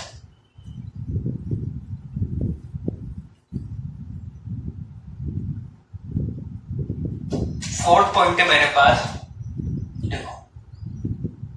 ठीक है, एंगल बिटवीन टू लाइंस किस तरीके से, मेरे पास लेट सपोज दो लाइंस है ये। ठीक है, ये लाइन बोल देता हूं मैं L1, ठीक है, और ये लाइन बोल देता हूं मैं L2। इसका स्लोप बोल देता हूं मैं थोड़ी देर के लिए M1, कि ये L1 लाइन है, इसका स्लोप क्या हो गया M1, और L2 का स्लोप बोल देता हूं मैं M2। ठीक है, अब ये दो लाइंस अगर आपस में इंटरसेक्ट कर रही हैं इस पॉइंट पर, तो यहाँ पे देखो, यहाँ पे मेरे पास इंटरसेक्ट करने के बाद इन दो लाइंस के बीच में कितने एंगल्स बनेंगे, एक तो ये बनेगा जो इसके इक्वल होगा और एक ये एंगल बनेगा जो इसके इक्वल होगा। तो बेसिकली दो एंगल बन रहे हैं, उनमें से अगर ये एक एक्यूट होगा तो एक क्या होगा, ऑब्ट्यूस। अगर ये एक्यूट है तो ये बन जाएगा मेरे पास ऑब्ट्यूस, अगर ये एक्यूट है तो ये बन जाएगा मेरे पास ऑब्ट्यूस। यानी कि एक लाइन के बीच में मेरे पास एक एंगल ऑब्ट्यूस बनता है और एक एंगल क्या बनता है, एक्यूट। यानी कि यहाँ पे अगर इन दो लाइंस के बीच में मुझे क्या निकालना है, एंगल निकालना है। अगर इस एंगल को बोल देता हूँ लेट्स सपोज में थीटा, दो लाइन के बीच एंगल क्या बोल दिया मैंने, थीटा। ठीक है, तो इनके बीच का जो एंगल होता है उसको लिखते हैं tan थीटा से। यहाँ पर अब ये एंगल की बात हो रही है, tan थीटा स्लोप नहीं है। ठीक है, तो ये अब थीटा किसके बीच में एंगल है, इन दो लाइंस के बीच में एंगल है। तो tan थीटा जो होता है बेसिकली उसका मेरे पास फॉर्मूला होता है M1 minus m2 upon 1 plus m1 m2, ये याद रखना है। किस तरीके से आया अभी छोड़ दो, बता दूंगा मैं। तो tan थीटा क्या होगा, m1 minus m2 upon 1 plus m1 m2। m1 क्या है, लाइन नंबर 1 का स्लोप, m2 क्या है, लाइन नंबर 2 का स्लोप, ठीक है। तो tan थीटा उनके बीच में एंगल कितना होगा, mode of m1 minus m2 upon 1 plus m1 m2। अब यहाँ कुछ वर्ड देखो, इसे पॉइंट नंबर ए की बात करता हूं, ठीक है। अगर मैं बोलूं lines are parallel, lines are parallel, यानी कि लाइन्स अगर पैरेलल हैं तो उनके बीच में यानी कुछ ऐसा सीन रहेगा, ये L1 और ये L2 दोनों लाइन्स क्या मेरे पास पैरेलल है। तो अगर पैरेलल है तो उनके बीच में एंगल कितना होगा, 0, ठीक है। यानी कि मेरे पास tan थीटा कितना हो जाएगा, यानी कि थीटा कितना होगा मेरे पास 0। तो थीटा अगर 0 है तो मेरे पास tan थीटा कितना आएगा, tan 0 कितना हो जाएगा 0, यानी कि tan अगर 0 है तो यहाँ 0 पुट कर देते हैं। तो 0 इज इक्वल टू बनेगा mode of m1 minus m2 upon 1 plus m1 m2, ठीक है। तो ये हो गया मेरे पास। तो यहां से क्रॉस मल्टीप्लाई करके मेरे पास बनेगा, तो ये बनेगा मेरे पास m1 is equal to m2, ठीक है। तो ये 0 इज इक्वल टू क्या लिखूंगा मैं, 0 is equal to m1 minus m2। तो यहां से आएगा m1 is equal to m2, यानी कि दो लाइंस अगर मेरे पास पैरेलल है तो उनके स्लोप्स में क्या होते हैं, equal. Then lines are parallel, ठीक है। अगर दो लाइंस मेरे पास पैरेलल हैं तो उनके स्लोप्स में क्या होता है, मेरे पास इक्वल होते हैं। ऐसे अगर बी केस की बात करूं, लाइंस अगर परपेंडिकुलर हो जाए, लाइंस आर परपेंडिकुलर, ठीक है। परपेंडिकुलर मतलब कुछ L1 मेरे पास अगर कुछ ऐसा है तो L2 इसके परपेंडिकुलर कुछ ऐसा रहेगा। ये एंगल कितना होगा मेरे पास 90, ठीक है। तो ये एंगल होगा मेरे पास 90, यानी कि यहाँ मेरे पास थीटा कितना हो गया 90 डिग्री। अब मुझे पता है tan 90 क्या होता है, अनडिफाइंड। अनडिफाइंड के लिए यानी कि ये क्वांटिटी क्या बननी चाहिए मेरे पास 0। तो tan थीटा जो है कि tan 90 मुझे पता है क्या होता है, अनडिफाइंड। अनडिफाइंड होता है यानी कि मुझे ये क्वांटिटी क्या करनी पड़ेगी 0, तभी तो क्वांटिटी क्या होगी अनडिफाइंड होगी। यानी कि मैं करूंगा 1 plus m1 m2 is equal to 0। तो यहां से मेरे पास आएगा m1 into m2 is equal to -1, यानी कि दो लाइन अगर पैरेलल है तो उनके स्लोप का मल्टीप्लिकेशन क्या होता है -1, ठीक है। तो यहां से क्या बोलूंगा, lines then lines are perpendicular, ठीक है। तो अगर दो लाइंस के स्लोप का मल्टीप्लिकेशन क्या आ जाए मेरे पास -1, तो दोनों लाइंस क्या होंगी मेरे पास परपेंडिकुलर। अगर दोनों के स्लोप इक्वल हो जाए तो वो क्या होंगे मेरे पास लाइन पैरेलल। तो ये कुछ 3-4 पॉइंट्स है सबको बेसिक के याद होने चाहिए। यहाँ पे m1 क्या है, लाइन नंबर 1 का स्लोप, m2 क्या है, लाइन 2 का स्लोप, और थीटा क्या है, angle between these two line. Theta is equal to angle between L1 and L2, ठीक है। तो ये मेरे ख्याल सबको क्लियर होगा कि किस तरीके से हमने स्लोप अगर इक्वल लाइंस का बनेंगे मेरे पास पैरेलल, अगर स्लोप का मल्टीप्लिकेशन मेरे पास हो जाए -1 तो वो बनेगी मेरे पास लाइंस परपेंडिकुलर, ठीक है। अब यहाँ पे कुछ क्वेश्चन की बात करते हैं, ठीक है। उससे पहले एक और चीज देखते हैं, इंटरसेप्ट क्या होता है।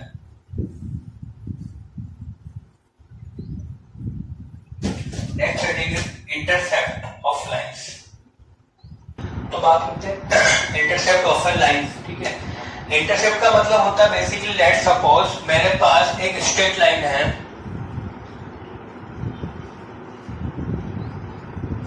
ठीक है। लेट सपोज मेरे पास एक स्ट्रेट लाइन है इस तरीके से, ये मेरे पास एक्स एक्सिस, ये मेरे पास वाई एक्सिस। तो ये मेरे पास स्ट्रेट लाइन है, ठीक है। तो ये स्ट्रेट लाइन जो है एक्स एक्सिस को लेट सपोज ए पे कट कर रही है एंड वाई एक्सिस को ये लाइन बी पर कट कर रही है। तो ये एक्स एक्सिस को जहां कट करती है ना, उस पॉइंट की डिस्टेंस फ्रॉम द ओरिजिन को अगर मैं ओ बोल देता हूं तो ये डिस्टेंस कहलाएगी इसका एक्स इंटरसेप्ट। ऐसे ये लाइन वाई एक्सिस को जहां कट कर रही है, लेट सपोज वो पॉइंट बी है, तो उसकी डिस्टेंस फ्रॉम द ओरिजिन, तो ये डिस्टेंस कहलाएगी इसका वाई इंटरसेप्ट। यानी कि कोई भी स्ट्रेट लाइन एक्स एक्सिस को जहां कट कर रही है तो उस पॉइंट की डिस्टेंस फ्रॉम द ओरिजिन वो कहलाएगा मेरे पास एक्स इंटरसेप्ट। एंड अगर वो लाइन y एक्सिस को कट कर रही है तो उस पॉइंट की डिस्टेंस फ्रॉम द ओरिजिन वो होगा मेरे पास y intercept. In a cartesian coordinate system it is the distance from the origin to the point at which a line cuts a given axis. It may be positive और negative, यानी कि x axis पे अगर कोई point cut कर रहा है तो उसकी distance from the origin is x intercept, और ऐसे वाई पे तो उसका क्या कहलाएगा वो वाई इंटरसेप्ट। ठीक है, अब जैसे मुझे अगर एक्स इंटरसेप्ट चाहिए तो एक्स इंटरसेप्ट पे जो पॉइंट ए रहेगा वो कहाँ लाई करना है मेरा एक्स एक्सिस पे, और मुझे पता है एक्स एक्सिस पे मेरे पास क्या जीरो होता है Y.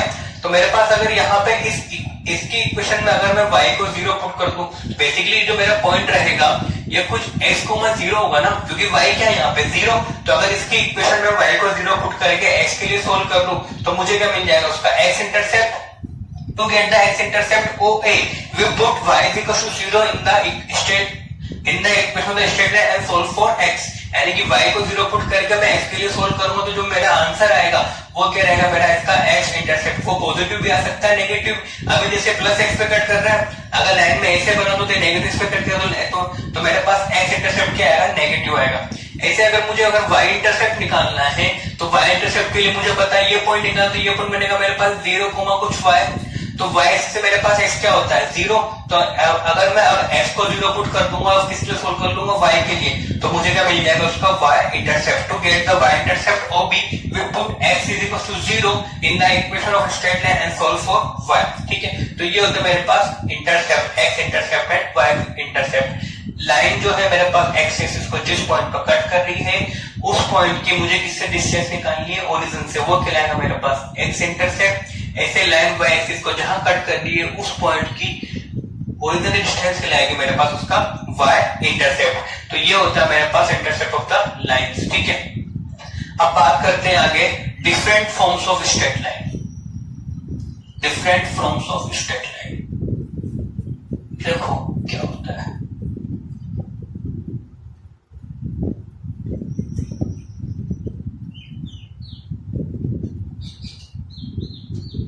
Next heading is different general form of straight line, different form of straight line. General forms of straight line. ठीक है, तो यहाँ डिफरेंट फॉर्म देखते हैं स्ट्रेट लाइन की। सबसे पहली स्ट्रेट लाइन है मेरे फॉर्म में स्लोप इंटरसेप्ट फॉर्म। ठीक है, अब ये चीज ध्यान देना कि मुझे पता है स्ट्रेट लाइन, जैसे देखो स्ट्रेट लाइन बनाने के लिए मुझे कितने, एक लाइन सेगमेंट बनाने के लिए मुझे कितने पॉइंट चाहिए होते हैं 2, यानी कि 2 पॉइंट को अगर ज्वाइन कर दूंगा तो मुझे क्या मिलेगा एक लाइन सेगमेंट, और हर एक लाइन सेगमेंट एक लाइन का पार्ट होता है, यानी कि बेसिकली मुझे पूरी लाइन मिल जाएगी। यानी कि मुझे अगर स्ट्रेट लाइन की इक्वेशन चाहिए या कोई भी फॉर्म चाहिए तो मुझे बेसिकली क्या चाहिए 2 पॉइंट चाहिए, या फिर ऐसा बोलूं कि मुझे कहीं से भी 2 इन्फॉर्मेशन मिल जाए उसके बारे में, या तो 2 पॉइंट्स मिल जाए या फिर मुझे एक पॉइंट एक स्लोप मिल जाए, कोई भी 2 इन्फॉर्मेशन किसी भी फॉर्म में मिल जाए तो उस स्ट्रेट लाइन की मैं इक्वेशन निकाल सकता हूँ। ठीक है, तो ये बात याद रखना है कि अगर मुझे किसी स्ट्रेट लाइन की इक्वेशन निकालनी है तो मुझे कोई भी 2 इन्फॉर्मेशन चाहिए। वो 2 इन्फॉर्मेशन किसी भी फॉर्म में हो सकती है, 2 पॉइंट की फॉर्म में हो सकती है, एक स्लोप एक पॉइंट की फॉर्म में हो सकती है, इंटरसेप्ट की फॉर्म में हो सकती है, स्लोप इंटरसेप्ट की फॉर्म में हो सकती है, किसी भी डिफरेंट फॉर्म्स में हो सकती है। तो मुझे 2 इन्फॉर्मेशन चाहिए एक यूनिक स्ट्रेट लाइन की इक्वेशन डिफाइन करने के लिए। अब जैसे मेरे पास लिखा हुआ है ax plus by plus c equal to 0, ये किसी स्ट्रेट लाइन की इक्वेशन है। ठीक है, अब यहाँ पे x और y तो क्या है मेरे पास वेरिएबल है। अब वेरिएबल है तो बट मुझे अगर स्ट्रेट लाइन की यूनिक इक्वेशन निकालनी है तो मुझे बेसिकली क्या निकालने पड़ेंगे एबीसी निकालने पड़ेंगे। तो एबीसी मेरे पास कितना अननोन है, यहाँ पर 3 अननोन है। तो तुम लोग बोलेगे सर यहाँ पे 3 अननोन तो मुझे कितनी इक्वेशन चाहिए पड़ेगी 3। देखो यहाँ पे मेरे पास दिखने के लिए 3 अननोन है, लेकिन मैं इसको इस तरह से अगर लिख दूं ax plus by is equal to minus C, और इस पूरे को डिवाइड कर दूं अगर माइनस सी प्लस सी से, तो ये बन जाएगा a upon c x plus b upon c into y is equal to minus 1। अब a अपॉन सी एक नया पोर्शन बनेगा, उसको बोलते हैं लेट्स सपोज k1x, इसको बोल दिया मैंने k2y is equal to minus 1। अब चाहिए लिखो बात एक ही है। ठीक है, तो मुझे बेसिकली k1 k2 अगर मुझे मिल गया तो मुझे इक्वेशन मिल जाएगी स्ट्रेट लाइन की। ठीक है, अब कितना अननोन है मेरे पास 2, तो कितनी इक्वेशन चाहिए मुझे 2, यानी कि अब मुझे स्ट्रेट लाइन की इक्वेशंस निकालने के लिए कोई भी 2 पॉइंट चाहिए होंगे। वो कहां से क्वेश्चंस में या फिर डिफरेंट फॉर्म डिस्कस कर रहा रहा हूँ उस तरीके से डिफरेंट फॉर्म बनती है। ठीक है, अभी यहाँ मुझे 3 की जरूरत थी, बट कन्वर्ट करके कितना आ गया मेरे पास, 2 पॉइंट्स आ चुके हैं। तो बात याद रखना कि यूनिक स्टेट लाइन डिफाइन करने के लिए मुझे कोई भी 2 इंफॉर्मेशन चाहिए होती है। ठीक है, अब देखो पहला फॉर्म मेरे पास स्लोप इंटरसेप्ट फॉर्म। ठीक है, तो बोल देता हूं let suppose let y intercept of line is c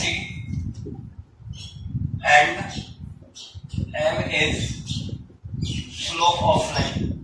ठीक है, अब मुझे यहाँ पर 2 इन्फॉर्मेशन गिवन है, एक तो मुझे दिया है उसका y इंटरसेप्ट कितना c और स्लोप दिया है मुझे m। ठीक है, m एंड c, तो ये है मेरे पास स्लोप इंटरसेप्ट फॉर्म। कैसे निकालेंगे, देखो सिंपली 2 इन्फॉर्मेशन से एक कैसे निकालेंगे, ये x है ये y है। मुझे गिवन उसका क्या, y इंटरसेप्ट, यानी कि y का कितना गिवन है c, यानी कि अगर वो स्ट्रेट कुछ इस तरीके से है तो वो जहां पे कट कर रही है तो ये डिस्टेंस कितनी होगी मेरे पास, c के इक्वल होगी। तो अगर c के इक्वल, तो ये पॉइंट क्या बनेगा मेरे पास 0, c, तभी तो उसका y इंटरसेप्ट क्या c के इक्वल आएगा। अब मुझे क्या बोला, उसका स्लोप किसके इक्वल दिया है, m के equal.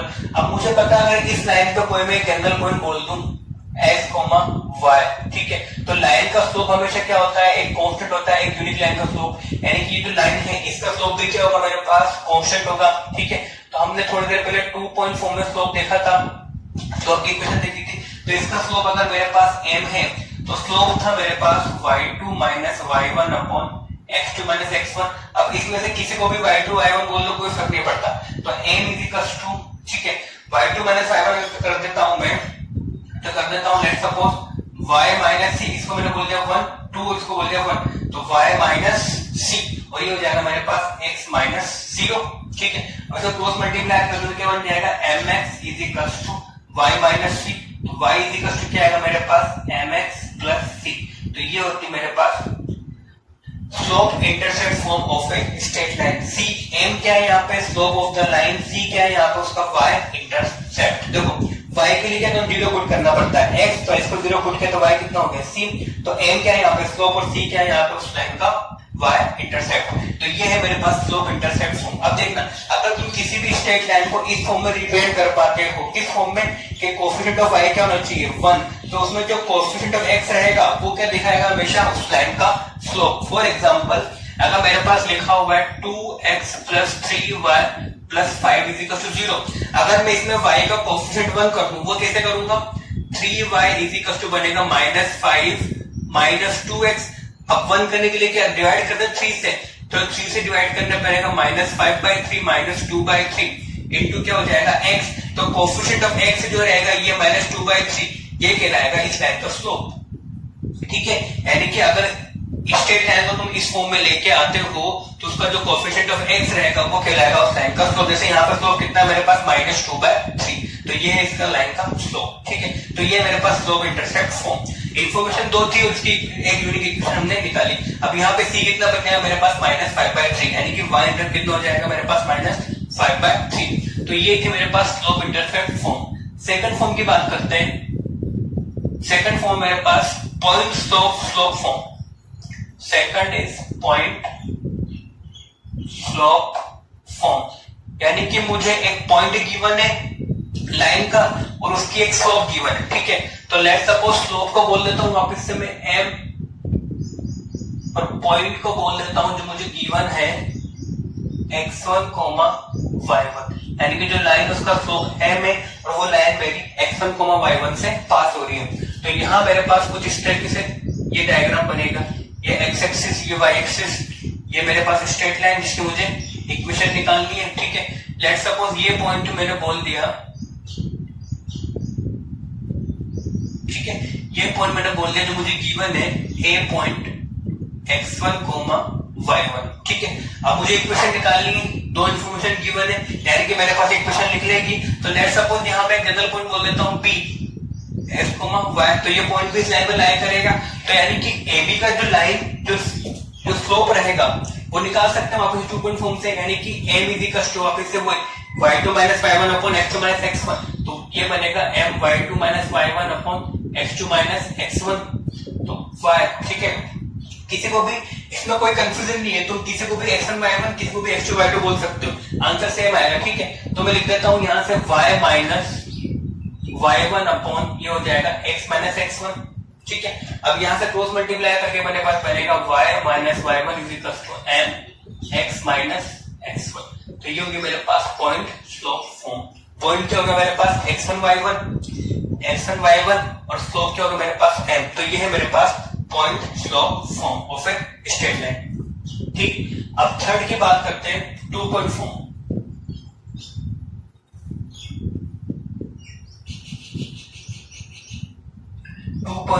Third is 2 point form. ठीक है, तो 2 पॉइंट फॉर्म बेसिकली मुझे गिवन है कि जो स्ट्रेट लाइन है 2 पॉइंट से पास होती है। लेट्स सपोज एक पॉइंट बोल दिया मैंने a x1, y1 and b बोल दिया मैंने x2, y2। ठीक है, तो कुछ ऐसा सिग्नल है मेरे पास, ये लाइन है मेरे पास, ये y एक्सिस, ये मेरे पास x एक्सिस, ये पॉइंट a x1, y1, ये पॉइंट b x2, y2। ठीक है, तो ये पॉइंट होगा मेरे पास a एंड b। अब मुझे पता है, मुझे 2 पॉइंट गिवन है, तो मेरे पास एक यूनिक स्ट्रेट बननी चाहिए। तो इस लाइन का अगर मैं स्लोप निकालूं तो स्लोप कितना बनेगा मेरे पास, y2 minus y1 upon x2 minus x1। हमको पता था अगर इस m को, ये लाइन का स्लोप है ना, मैं यहां पुट कर दूं तो मेरा काम हो जाएगा। पॉइंट मेरे पास ऑलरेडी वही है, तो मेरे पास इक्वेशन क्या बन जाएगी, y minus y1 is equal to m कितना था मेरे पास, y2 minus y1 upon x2 minus x1। ठीक है, इनटू x माइनस x1। ठीक है, तो ये मेरे पास बन जाएगा इस लाइन का स्लोप। ये हो गया मेरे पास 2 point form slope, y minus y1, y2 minus y1 upon x2 minus x1 into x minus x1। तुम किसी को भी x1 y1 या x2 y2 बोल सकते हो, कोई दिक्कत नहीं, उसमें आंसर सबका सेम आएगा। तो ये हो गया मेरे पास 2 पॉइंट फॉर्म। अब अगले पॉइंट फॉर्म की बात करते हैं, मेरे पास डबल इंटरसेप्ट फॉर्म।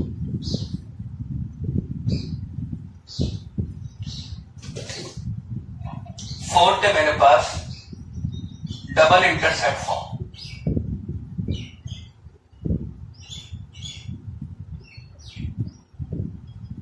ठीक है, यानी कि यहां मैं बोल देता हूं कि मुझे x इंटरसेप्ट गिवन है लाइन का, x इंटरसेप्ट बोल लिया मैंने a और y इंटरसेप्ट मैंने बोल लिया b। ये मुझे गिवन है, 2 इन्फॉर्मेशन गिवन है मुझे। ठीक है, कि जो लाइन है वो x एक्सिस पर एक a इंटरसेप्ट कट कर रही है एंड y एक्सिस पर वो मेरे पास b इंटरसेप्ट कट कर रही है। तो यानी कि कुछ ऐसा सीन रहेगा, ये x, ये y, ये लाइन, तो ये x एक्सिस पर a ये b, तो ये x एक्सिस पर कितना इंटरसेप्ट है मेरे पास a। तो यानी कि इसका जो कोऑर्डिनेट बनेगा वो बनेगा मेरे पास a, 0। ऐसे y एक्सिस पर मेरे पास बनेगा 0, b, क्योंकि इसका इंटरसेप्ट कितना है मेरे पास b। तो बेसिकली अगर इसको भूल जाए तो मेरे पास बेसिकली ये 2 पॉइंट फॉर्म गिवन है। तो इसको ऐसे देखो, मुझे 2 पॉइंट्स गिवन है और मुझे क्या निकालना है, इसकी इक्वेशन। तो ये वाला केस हो गया जनरली मेरा। ठीक है, कि 2 पॉइंट्स मुझे गिवन और क्या निकालनी, मुझे स्ट्रेट लाइन की इक्वेशन। तो सिंपली अगर मैं यहाँ पे इस इक्वेशन में x1, y1 को अगर मैं रिप्लेस कर दूं a, 0 से और x2, y2 को रिप्लेस कर दूं मैं 0, b से, तो मेरे पास जनरल इक्वेशन आ जाएगी। तो देखो क्या बनती है, y माइनस y1 कितना मेरे पास 0 इज इक्वल टू y2 है मेरे पास b माइनस y1 कितना मेरे पास 0 अपॉन x2 कितना मेरे पास 0, x2 0 एंड x1 कितना मेरे पास माइनस a इंटू x और x1 कितना मेरे पास a। ठीक है, तो ये हो गया मेरे पास। तो सिंपली मेरे पास बनेगी y is equal to minus b upon a और ये हो जाएगा मेरे पास x माइनस a। इस b को नीचे डिवाइड कर दिया तो ये बन जाएगा मेरे पास y अपॉन b और माइनस a को मल्टीप्लाई करने बनेगा माइनस x अपॉन a और a कैंसिल हो क्या हो जाएगा +1, यानी कि सिंपली इक्वेशन बनेगी मेरे पास x upon a plus y upon b is equal to 1। ठीक है, तो ये है मेरे पास डबल इंटरसेप्ट फॉर्म। ठीक है, मुझे आंसर ए और बी की फॉर्म बनाना था x upon a plus y upon b is equal to 1। तो ये होगा मेरे पास डबल इंटरसेप्ट फॉर्म। ए और बी क्या है यहाँ पे, x intercept and y intercept. तो ये मेरे पास 4 फॉर्म काफी अभी के लिए, और भी बहुत सारी फॉर्म्स होती है बट अब फिलहाल के लिए चारों फॉर्म्स काफी है, ठीक है। तो हमने 4 फॉर्म पढ़ी है। सबसे पहली intercept and slope y = mx + c। Second पढ़ी हमने point slope y - y1 m x - x1। फिर पढ़ी 2 point form y - y1 y2 - y1 upon x - x1 upon into x - x1। फिर double intercept x upon a plus y upon b = 1, ठीक है। तो चीजें याद रखना। बेसिकली ये फॉर्म सारे डिफरेंट है बट ये सब इसी के पार्ट है। ax + by + c सबको सोल्व करने से ऐसा ही फॉर्मेट बनेगा, ax + by + c का, ठीक है। अब यहां पे देखो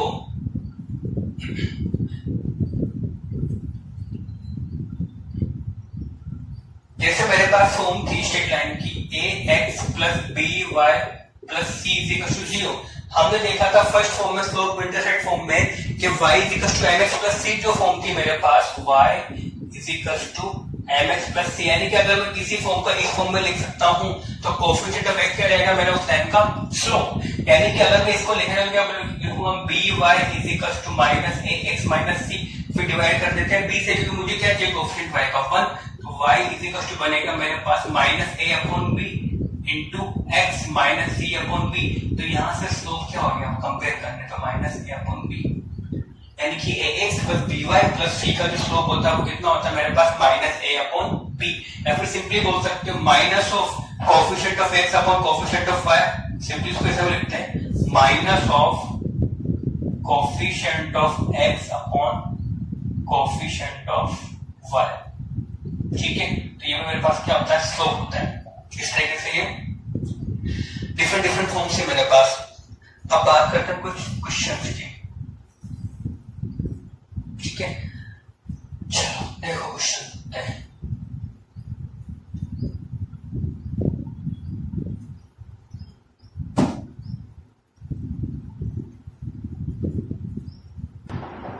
चलो बात करते हैं क्वेश्चंस की। फर्स्ट क्वेश्चन है find the slope of a line whose inclination with positive x axis is 60 degree.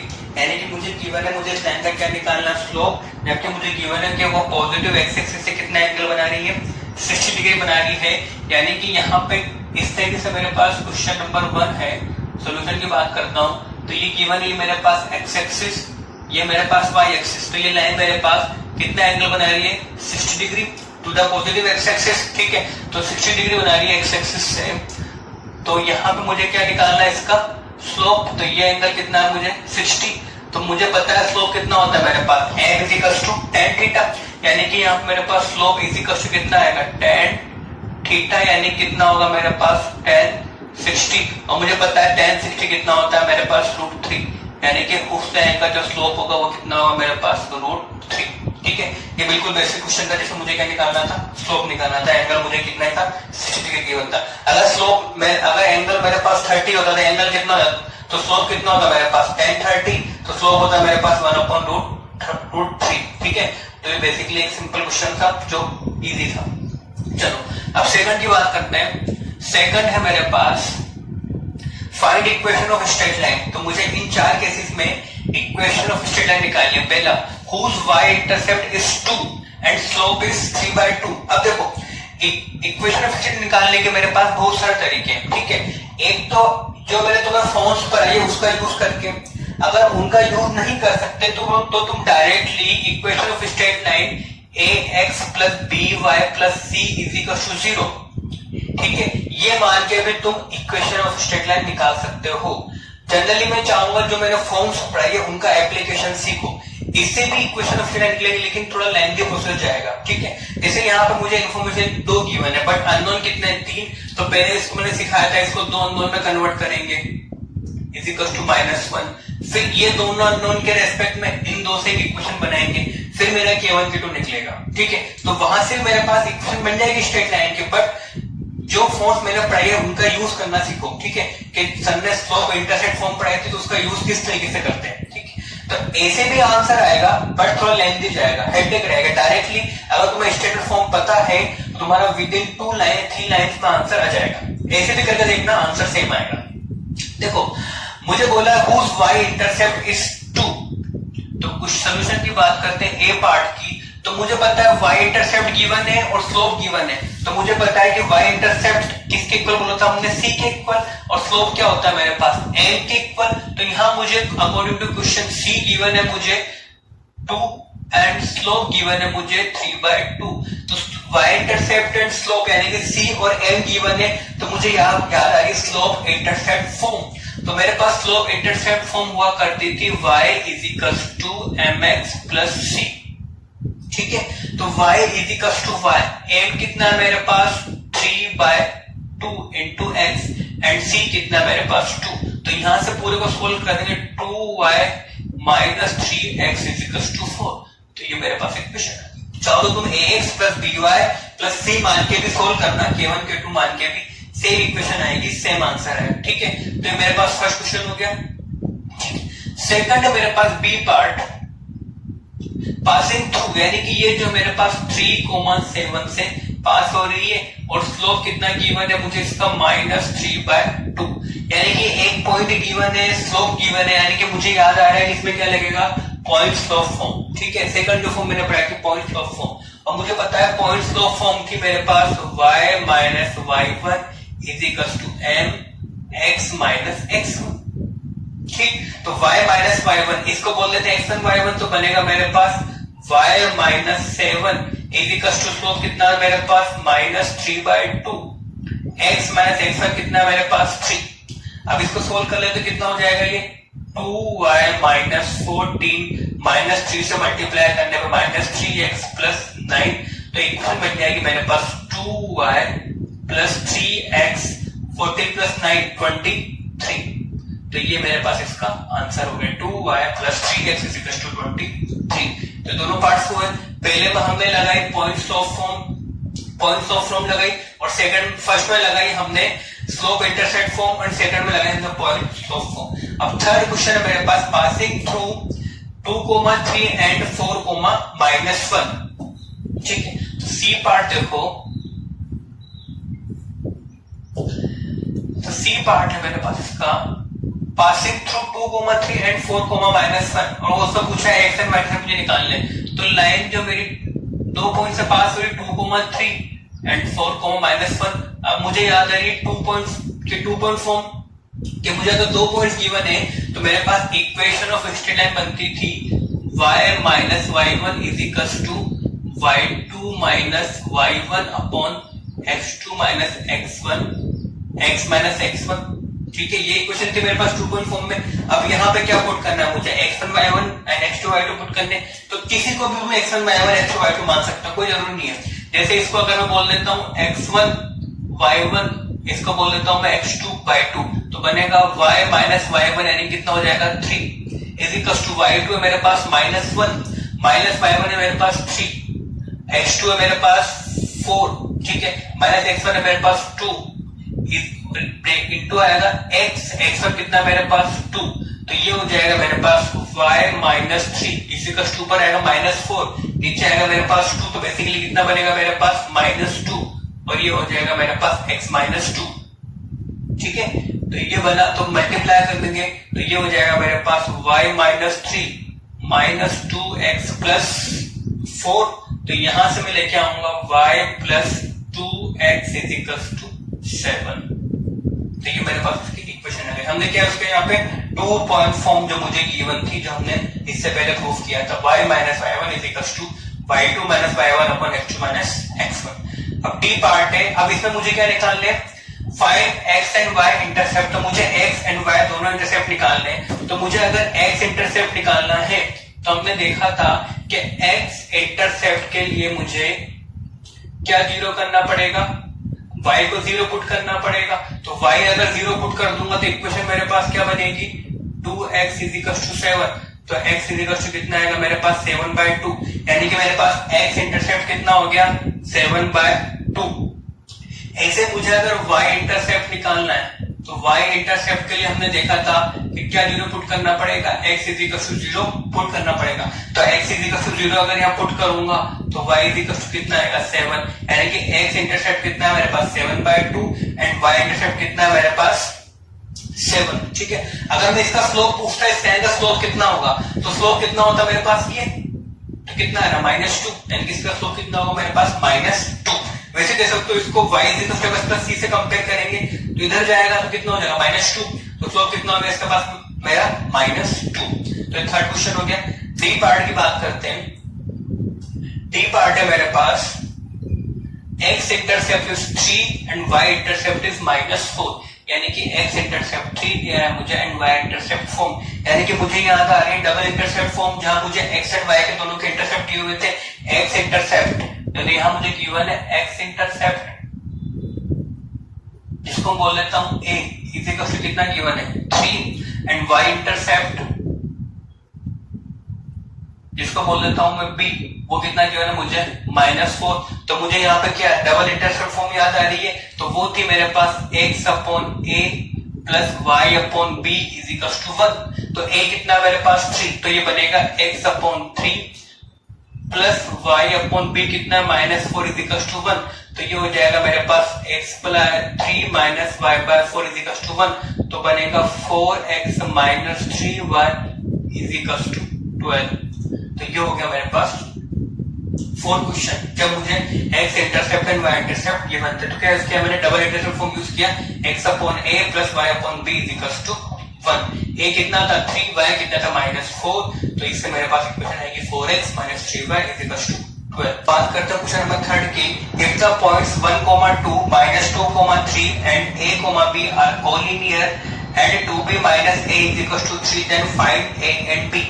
तो मुझे तीनों पॉइंट्स क्या बोले हुए हैं कोलिनियर, यानी कि मुझे गिवन है। इसका सॉल्यूशन की बात करते हैं, इसको बोल लेता हूं पॉइंट A 1, 2, पॉइंट B मुझे गिवन है -2, 3 एंड पॉइंट C बोल देता हूं मैं A, B, ये क्या मेरे पास कोलिनियर है, ठीक है। और मुझे एक और इक्वेशन गिवन है A एंड B में 2b minus a is equal to 3, ठीक है। तो मुझे बोला तीनों पॉइंट्स क्या है मेरे पास कोलिनियर है, तो मुझे एंड ए एंड बी निकालना है। तो एक इक्वेशन तो मुझे गिवन है, तो मुझे ए एंड बी में एक और इक्वेशन चाहिए, कहीं से भी एक और इक्वेशन अगर चाहिए, यानी कि मुझे 3 पॉइंट्स गिवन है, मुझे क्या बोला तीनों पॉइंट्स कोलिनियर है। तो मेरा पहला मेथड तो ये हो सकता है कि तीनों पॉइंट्स अगर कोलिनियर है तो एरिया ऑफ ट्रायंगल क्या होगा 0, जो मैंने 9th क्लास में देखा था कि इसका एरिया ऑफ ट्रायंगल क्या कर देता हूँ 0, सबको पता भी होगा, यानी कि मैं कर देता हूँ x1 y2 minus y3 x2 y3 minus, ठीक है, y3 माइनस y2 प्लस ऐसे ही y3 माइनस y1 इस तरीके से x3 y1 माइनस y2, इसको क्या कर देता हूँ इसका 0 कर देता हूँ। 1 2 3 वाला आपको फॉर्मूला याद होगा, तो वहां से मुझे एक इक्वेशन मिलेगी a और b में, और एक इक्वेशन मेरे पास मिलेगी, तो दो इक्वेशन दोनों इजीली सोल्व हो जाएगा। ये तो होगा मेरे पास एक मेथड, ठीक है।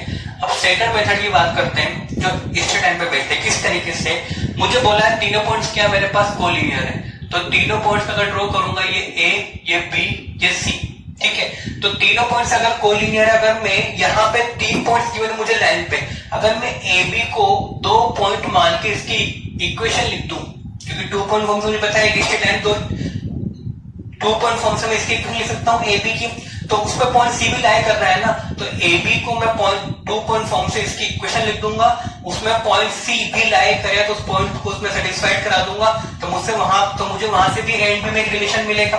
एक रिलेशन वहां से एक या 2 इक्वेशन 2 अननोन, तो सिंपली अब मैं यहाँ पे क्या लिख देता हूँ ए बी की इक्वेशन 2 पॉइंट फॉर्म से, तो मुझे पर बनती थी y minus y1 is equal to y2 minus y1 upon x2 minus x1 and x minus x1।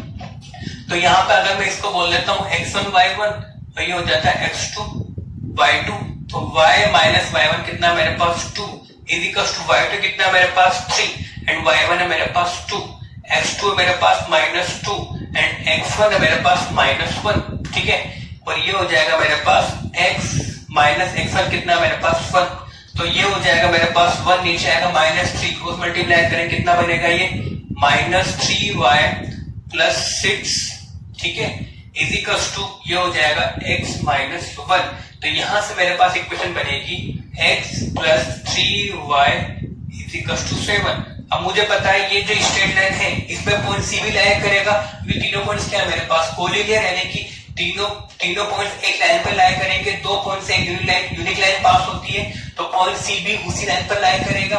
तो सी यानी कि ए कोमा बी इसको सेटिस्फाइड करेगा, तो पुट कर देता है एस की जगह ए एंड वाई की जगह बी, तो ये बनेगा मेरे पास a plus 3b is equal to 7। अब मेरे पास दो इक्वेशन, दो अननोन, इजीली सोल्व कर सकते हैं। मुझे दिख रहा है कि दोनों को ऐड कर देते हैं, तो यहाँ पे अगर मैं 1 प्लस 2 करूंगा, इक्वेशन 1 प्लस 2, तो ए कैंसिल, 3b प्लस 2 भी कितना हो जाएगा मेरे पास 5b is equal to 7 plus 3 कितना हो जाएगा 10, तो b इज इक्वल टू कितना आएगा मेरे पास 2, तो b इज इक्वल टू आएगा मेरे पास 2, तो b इज इक्वल टू 2 अगर मैं यहाँ पुट कर देता हूँ, b इज इक्वल टू 2 तो हो जाएगा मेरे पास 4 minus a is equal to 3, तो a इज इक्वल टू कितना रहेगा मेरे पास 1। ठीक है, तो a कितना होगा मेरे पास 1 एंड b कितना होगा मेरे पास 2, तो ये इस तरीके से a एंड b की वैल्यू निकाले। हम देख रहे हैं क्या a b को एक दो पॉइंट फॉर्म से इसकी इक्वेशन लिख दी स्ट्रेट लाइन की, उस स्ट्रेट लाइन पे पॉइंट c भी लाया करेगा, क्यों? क्योंकि मेरे पास abc क्या है, कोलिनियर है। ठीक है, तो यहाँ पर डिफरेंट फॉर्म्स के एप्लीकेशंस, उसका कुछ क्वेश्चन देखें, तो मेरे ख्याल स्टूडेंट काफी है, बाकी क्वेश्चन की प्रैक्टिस करना, मैं क्वेश्चन दूंगा तुम थोड़ा बहुत कुछ। ठीक है, तो अब ये टॉपिक स्ट्रेट लाइन यहाँ पे खत्म होता है। अब लास्ट एक छोटा टॉपिक बचा है, जैसे हमारे पास होती है इक्वेशन, ठीक है, यानी कि इक्वल टू 0, ऐसे हमारा नेक्स्ट टॉपिक है इन इक्वेशन, यानी कि इक्वेशन में मेरे पास आता है इस तरीके से इक्वल टू 0, जैसे 2x plus 3 is equal to 0। Inequation बनेगा मेरे पास 2x plus 3 greater than 0, less than 0, greater equal to less than equal to 0। तो ये किस तरीके से सोल्व किया जाता है, छोटा सा है। ठीक है, तो वो देखते हैं नेक्स्ट इन इक्वेशन। ठीक है, तो बच्चों हम नेक्स्ट टॉपिक बात कर रहे थे इन इक्वेशन या फिर इन इक्वलिटी क्या होता है। देखो लास्ट टाइम मैंने दिखाया था कि इन इक्वेशन मतलब जैसे मेरे पास इक्वल टू में हुआ करता था, जैसे मेरे पास इक्वेशन थी 2x plus 3 is equal to 0, तो ये है मेरे पास इक्वेशन इन सिंगल वेरिएबल। अगर इस इक्वेशन को मैं ऐसे लिख दूं 2x प्लस 3 ग्रेटर देन 0 या फिर लेस देन 0 या ग्रेटर देन इक्वल टू 0, तो इस टाइप का जो फॉर्मेट कहलाता है वो कहलाता है मेरे पास इन इक्वेशन या फिर इन इक्वलिटी, यानी कि जो तुम्हारा इक्वल टू का साइन था उसको मैंने रिप्लेस कर दिया या तो ग्रेटर देन से या लेस देन से या फिर इक्वल टू या फिर less than equal to sign से, तो वो कहलाएगा मेरे पास इन इक्वेशन या फिर इन इक्वलिटी। ठीक है, तो वो सब होते हैं जैसे 2x plus 3 is equal to 0, अभी मेरे पास इक्वेशन थी, मैंने इस साइन को इक्वल टू साइन को रिप्लेस कर दिया, तो ग्रेटर देन से या फिर लेस देन से या ग्रेटर देन इक्वल टू या लेस देन इक्वल टू से, तो वो कहलाएगा मेरे पास इन इक्वेशन या फिर इन इक्वलिटी। तो वो किस तरह से हम इक्वेशन सोल्व करते हैं, वैसे यहाँ पे मेरे पास इन इक्वलिटी किस तरीके से सोल्व होती है उसके मेरे पास कुछ रूल्स है, कुछ डेफिनेशन। देखो क्या, सबसे पहले मेरे पास डेफिनेशन है कि इन इक्वेशन या इन इक्वलिटी क्या होता है। ठीक है, यानी कि इसमें लिखा हुआ है स्टेटमेंट, यानी कोई ऐसा एक्सप्रेशन या स्टेटमेंट जिसमें ये चारों साइन आ जाए, क्या, greater than equal to, less than, greater than equal to, less than equal to, तो वो सब क्या कहलाएंगे मेरे पास इन इक्वलिटी या फिर इन इक्वेशन। ठीक है, तो यानी कि अगर किसी स्टेटमेंट में या एक्सप्रेशन में, मैथमेटिकल एक्सप्रेशन में इस तरीके के साइन आ जाए तो वो कहलाएंगे मेरे पास इन इक्वलिटी या फिर इन इक्वेशन। फॉर एग्जांपल जैसे मेरे पास लिखा है 2x प्लस 3 ग्रेटर देन 0। ठीक है, ऐसे अगर ये मेरे पास सिंगल वेरिएबल में हो गया, एग्जांपल 2 के अगर बात करूं लिख दूं 2x plus 3y less than 1, तो ये मेरे पास क्या है, इनइक्वलिटी है। थर्ड अगर बात करें क्वाड्रेटिक प्रेस लिख दिया मैंने x square minus 2x plus 3 less than 0 less than equal to 0, तो ये भी क्या है मेरे पास एक इनइक्वलिटी है। ये मेरे पास क्या है, लीनियर इक्वलिटी, लीनियर क्योंकि डिग्री क्या है यहाँ पे 1, ये मेरे पास लीनियर है बट कितने वेरिएबल हो गए, यहाँ मेरे पास 2 वेरिएबल हो गए, और ये क्या है मेरे पास quadratic inequality in single variable. तो ये सब होती है मेरे पास इन इक्वेशन या फिर इन इक्वलिटी। ठीक है, सेकंड है मेरे पास linear equation in one variable. तो लीनियर इक्वेशन इन वेरिएबल में क्या होगा, जैसे linear inequation in one variable, जैसे ये है मेरे पास, यानी कि जिसमें क्या डिग्री 1 हो जाए, जिस इनइक्वलिटी डिग्री मेरे पास 1 हो जाए तो वो क्या कहलाएगा मेरे पास linear inequation in one variable. जैसे मेरे पास लीनियर इक्वेशन थी इन वन वेरिएबल में, ऐसे मेरे पास क्या linear inequation in one variable, तो उसका फॉर्मेट क्या होगा ax प्लस b। जैसे मेरे पास लीनियर इक्वेशन हुआ करती थी ना ax plus b in one variable, ऐसे यहाँ पे क्या बन जाएगा ax प्लस b, तो लीनियर इक्वेशन है इक्वल टू 0 ना करके less than 0 less than equal to 0 greater than 0 and greater than equal to 0, तो ये सब क्या बन जाएगा मेरे पास linear inequation in one variable. ठीक है, तो दो चीज आपको क्लियर होगी, इन इक्वेशन क्या होता है and linear inequation in one variable क्या होता है। Let a be a non zero real number, तो a यहाँ मेरे पास नॉन जीरो होना चाहिए और s क्या है मेरे पास यहाँ पे वेरिएबल है, तो वो सब कहलाता है मेरे पास linear inequation in one variable, ये क्लियर। अब जैसे मेरे पास इक्वेशन सोल्व करने कुछ रूल्स वगैरह होते हैं ना जो पढ़े होंगे, वैसे यहाँ मेरे पास इनइक्वालिटी सोल्व करने के भी कुछ रूल्स होते हैं। तो देखो साइड में रूल्स लिखे हुए हैं। सबसे पहला रूल लिखा हुआ मेरे पास कि सेम क्वांटिटी को तुम दोनों साइड्स में ऐड कर सकते हो या सब्ट्रैक्ट कर सकते हो without changing the sign of inequality. ठीक है, तो फर्स्ट रूल लिखा है मेरे पास, same number may be added और subtracted from both sides of an inequality without changing the sign of inequality. यानी कि तुम दोनों साइड्स में कोई भी सेम नंबर या तो ऐड कर सकते हो या फिर सब्ट्रैक्ट कर सकते हो विदाउट उसके साइन को चेंज किए बिना। फॉर एग्जांपल जैसे फर्स्ट एग्जांपल दूं, जैसे मेरे पास लिखा हुआ है लेट्स सपोज 2x + 1 > 3। ठीक है, मैं चाह रहा हूं दोनों तरफ अगर मैं ऐड कर दूं 2 ऑन बोथ साइड, ठीक है, तो ये बन जाएगा मेरे पास 2x + 3 और ये बन जाएगा 5। तो ऐड करने से मेरे पास अभी भी साइन वही रहेगा। ये साइन क्यों रहता है, चेंज क्यों नहीं? देखो यहाँ पे मुझे पता है 3 > 2 होता है, 3 > 2 होता है। अगर दोनों तरफ मैं +2 कर दूं तो ये हो जाएगा मेरे पास 5, ये हो जाएगा 4। तो अभी मेरे पास क्या साइन तो वही रहेगा।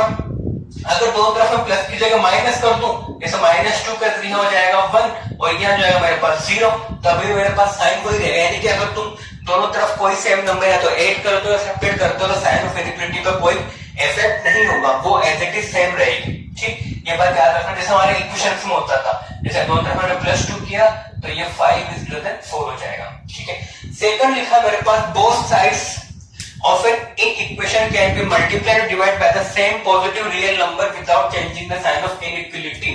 ठीक है, सेकंड ये मेरे पास फर्स्ट रूल था। सेकंड रूल कहना चाह रहा है कि अगर मेरे पास लेट सपोज जैसे ये एग्जांपल लिखा हुआ है 3 > 2, तो बोथ साइड तुम सेम पॉजिटिव नंबर से या तो मल्टीप्लाई कर सकते हो या फिर डिवाइड कर सकते हो। यहाँ पॉजिटिव क्यों बोला उसका भी रीजन है। सबसे पहले देखो इसका मतलब क्या है, जैसे यहाँ मैंने तरफ अगर दोनों तरफ 2 से मल्टीप्लाई किया तो ये बनेगा मेरे पास 6, ये बन जाएगा मेरे पास 4। तो अभी मेरे पास साइन ऑफ इनइक्वालिटी क्या है, सेम है। ऐसे अगर मैं 2 से डिवाइड कर दूं पॉजिटिव से, तब भी मेरे पास क्या रहेगा, साइन ऑफ इनइक्वालिटी सेम रहेगा। यानी कि सेम नंबर से तुम डिवाइड भी कर सकते हो और मल्टीप्लाई भी कर सकते हो, बट नंबर क्या होना चाहिए, पॉजिटिव। पॉजिटिव रहेगा तो साइन ऑफ इनइक्वालिटी सेम रहेगा। नेगेटिव पे साइन ऑफ इनइक्वालिटी चेंज हो जाएगा। किस तरीके से देखते हैं नेक्स्ट रूल में। जैसे यहाँ पे लिखा था वही 2x + 1 > 3 लिखा हुआ है। ठीक है, जैसे फॉर एग्जांपल 2x + 2 लिखा हुआ है और यहाँ लिखा है मेरे पास 4। अब मुझे दिख रहा है दोनों तरफ 2 कॉमन निकल रहा है, तो मैं यहाँ पे अगर दोनों तरफ 2 से डिवाइड कर दूं तो ये बनेगा मेरे पास x + 1, साइन सेम रहेगा, क्या हो जाएगा > 2। ठीक है, तो किसी भी पॉजिटिव नंबर से दोनों साइड डिवाइड कर सकते हो या मल्टीप्लाई भी कर सकते हो, साइन ऑफ इनइक्वालिटी सेम रहेगा। थर्ड लिखा है the sign of inequality is reversed when both sides of an inequality are multiplied divided by the a negative number। ये देखो क्या चीज है कि लेट्स सपोज मुझे पता है 3 > 2 होता है, सबको पता है, लेकिन अगर दोनों तरफ में -1 से मल्टीप्लाई कर दूं तो ये बनेगा मेरे पास -3, ये बनेगा मेरे पास -2। अभी मेरे पास 3 > 2 था, लेकिन जैसे ही मैं माइनस से मल्टीप्लाई करूंगा तो अब मुझे पता है -2 बड़ा होता है -3 से, तो साइन ऑफ इनइक्वालिटी क्या होगा मेरे पास, चेंज। यानी कि इनइक्वालिटी में अगर तुम नेगेटिव नंबर से मल्टीप्लाई करोगे या डिवाइड करोगे तो साइन ऑफ इनइक्वालिटी क्या हो जाएगा मेरे पास, चेंज।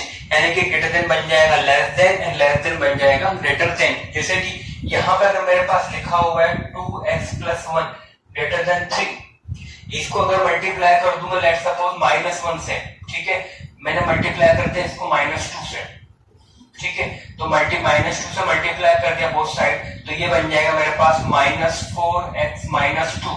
अब ये हो जाएगा sign of inequality change less than -6। ठीक है, ये बात याद रखना कि कभी भी इनइक्वालिटी को माइनस से मल्टीप्लाई करोगे तो उसका साइन ऑफ इनइक्वालिटी क्या हो जाएगा, चेंज हो जाएगा। वो चेंज क्या होता है उसका रीजन ये है क्योंकि पॉजिटिव अभी बड़ा है इससे, बट नेगेटिव से और छोटा हो जाएगा ना। 3 > 2 बट -3 लेस देन -2। तो ये रूल नंबर 3 था। फोर्थ नंबर इजी है, any term of any inequation में be taken to the other side with its sign changed without affecting the sign of inequality। जैसे हमारे इक्वेशन में होता है ना कि हम सिंपली साइन चेंज करके उसको दूसरी तरफ ट्रांसफर कर सकते हैं, वैसे यहाँ भी कर सकते हैं। जैसे 4 की अगर बात करूं तो 4 में लिखा हुआ मेरे पास कि जैसे लिखा हुआ है, जैसे 1 को इधर ट्रांसफर करूं तो क्या लिखूंगा 2x greater than 3 minus 1। Inequality का साइन मैंने सेम रखा, बस किसका साइन चेंज किया, इस 1 का, जैसे हम इक्वेशन को सोल्व कर देते हैं वैसे। तो यहाँ से ये सिंपली क्या बन जाएगा 2x ग्रेटर देन 2। ठीक है, तो ये फोर्थ पॉइंट लिखा था कि सिंपली तुम किसी भी कांस्टेंट को इधर से उधर ट्रांसफर कर सकते हो, उसके साइन को चेंज करके, जैसे हम इक्वेशंस में करते थे। ठीक है, without affecting the sign of inequality. तो मेरे पास 4 रूल्स है जिनको मुझे फॉलो करके इनइक्वालिटी को सोल्व करना होता है। ठीक, अब क्वेश्चन देखते हैं कुछ।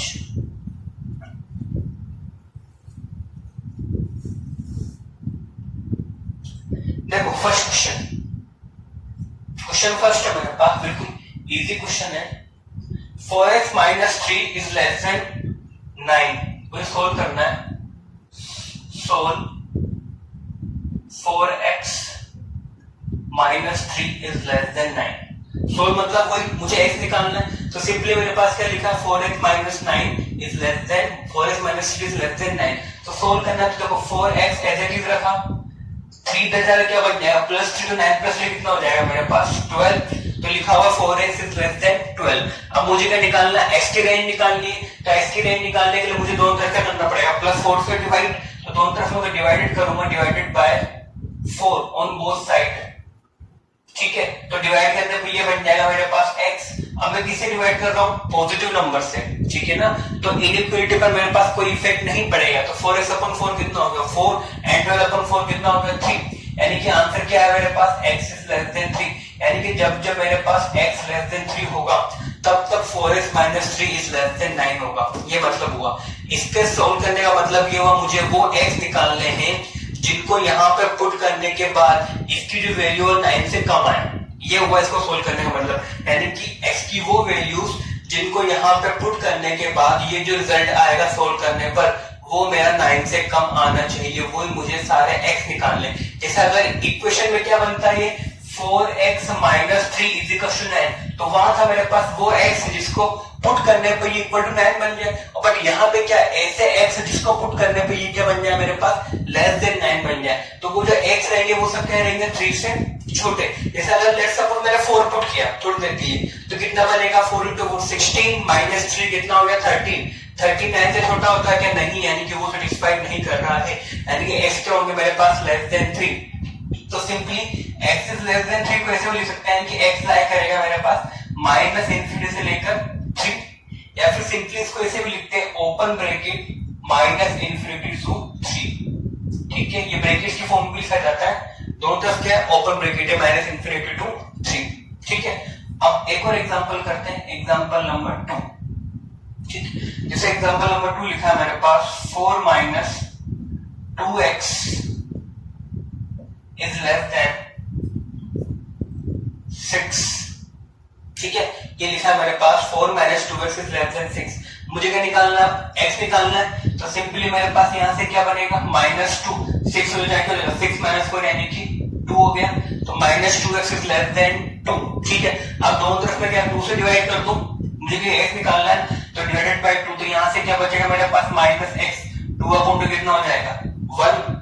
मुझे क्या निकालना है x निकालने के लिए यहाँ पे क्या लिखा माइनस x लिखा है ना, तो मैं क्या कर दूंगा मल्टीप्लाइड बोथ साइड बाय -1। तो -1 से मल्टीप्लाई करूंगा तो माइनस एक्स इंटू -1 कितना हो जाएगा x, और ये बन जाएगा मेरे पास -1 एंड साइन ऑफ इनइक्वालिटी क्या हो जाएगा चेंज, क्योंकि जब भी नेगेटिव से मल्टीप्लाई करते हैं तो साइन ऑफ इनइक्वालिटी क्या हो जाता है चेंज। हमने देखा था रूल नंबर 3। तो -1 से मल्टीप्लाई किया तो माइनस का प्लस और 1 का क्या हो जाएगा मेरे पास -1। तो यानी कि x इज ग्रेटर देन -1, यानी कि जब जब मेरे पास x -1 से बड़ा रहेगा तब तक मेरे पास 4x - 2 इज लेस देन 6 होगा। यानी कि यहाँ लिख सकता हूँ x इज ग्रेटर देन -1, यानी कि x की वैल्यू -1 से लेके इनफाइनाइट तक कुछ भी आ सकती है। ठीक है, तो वो मेरा इसका आंसर सिंपली इसको लिख सकते हैं -1 टू इनफाइनाइट ब्रैकेट की फॉर्म में। ये ओपन ब्रैकेट लगे, इसका मतलब होता है सारे numbers between -1 to infinite, but -1 and infinity उसमें इंक्लूड नहीं है, ये बात याद रखना। ठीक है, ये बात क्लियर है सबको। चलो आगे और एग्जांपल देखते हैं। अगर यहाँ पे इक्वल टू साइन होता तो सिंपली उसमें -1 भी इंक्लूड हो जाता, क्योंकि -1 पे दोनों क्या इक्वल बनेंगे, तो इक्वल टू उनके लिए इतना सा फर्क होता।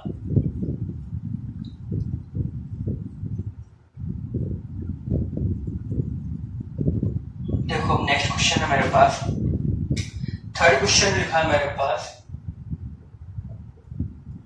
Solve for X, solve 5x minus 3 less than 3x plus 1 when, इसको सॉल्व करना है मुझे। फर्स्ट पार्ट है इसका, x is real, second part है गिवन है मुझे x इज एन इंटीजर,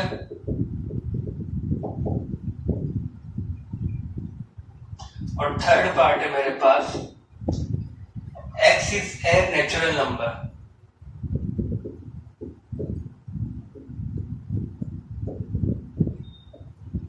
ठीक है, तो मुझे तीन चीज सोल्व करनी है, मुझे इसको सोल्व करना है, बट उसके लिए मुझे क्या तीन कंडीशंस दी है। पहली कि जब x मेरा पूरा रियल नंबर हो जब मुझे सोल्व करना है, सेकंड जब x मेरा एक इंटीजर हो जब सोल्व करना है, और थर्ड जब x मेरा एक नेचुरल नंबर हो जब मुझे इसको सोल्व करना है। देखो किस तरीके से करेंगे। जैसे फर्स्ट की बात करूं, सिंपली मेरे पास लिखा हुआ है 5x minus 3 is less than 3x plus 1, ये लिखा हुआ है, मुझे क्या निकालना है x, तो सिंपली इसको सोल्व करते हैं। पहले मैं जैसे इक्वेशन सोल्व करते हैं वैसे सोल्व करते हैं इसको थोड़ा सा। तो 3x इधर क्या हो जाएगा माइनस 3x, तो 5x माइनस 3x कितना होगा 2x, यानी कि यहाँ लिखा मैंने 5x minus 3x is less than, minus 3 क्या हो जाएगा पॉजिटिव, तो ये बन जाएगा मेरे पास 3 plus 1, तो ये हो जाएगा मेरे पास 2x लेस देन कितना हो जाएगा 4, ये 2 से डिवाइड करेंगे तो क्या आएगा मेरे पास x इज लेस देन 2, यानी कि मेरे पास आंसर क्या है कि x मेरा लेस देन 2 होगा। ठीक है, तो ठीक x इज लेस देन 2 हो गया, यानी कि सिंपली मेरे पास जो आंसर आएगा यानी कि x लाइक करेगा माइनस इनफाइनाइट से लेके 2, ये मतलब हुआ x इज लेस देन 2 का। या सिंपली ब्रैकेट की फॉर्म में लिखे तो x बनेगा मेरे पास माइनस इनफाइनाइट टू 2। ठीक है, तो ये मेरा इसका सोल्यूशन हुआ।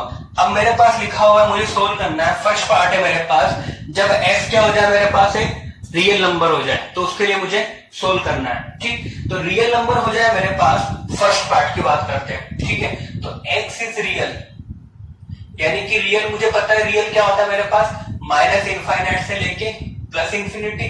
ठीक है, ये मेरे पास x रियल हो जाए, तो अब इन दोनों में देखो x रियल है मेरे पास, यानी कि x इसके अकॉर्डिंग कुछ भी ले सकता है, बट मेरा सोल्यूशन क्या आ रहा है कि x होना चाहिए मेरे पास माइनस इनफाइनाइट से लेके 2, तो सिंपली यही क्या हो जाएगा मेरे पास आंसर, क्योंकि इसके अकॉर्डिंग x कुछ भी हो सकता है रियल नंबर में, बट मेरा आंसर क्या बाउंडेड है कि x होना चाहिए मेरे पास माइनस इनफाइनाइट से 2, क्या सिंपली मेरे पास आंसर जो हो जाएगा minus infinite is less than x is less then 2, तो ये मेरे पास क्या हो जाएगा इसका आंसर।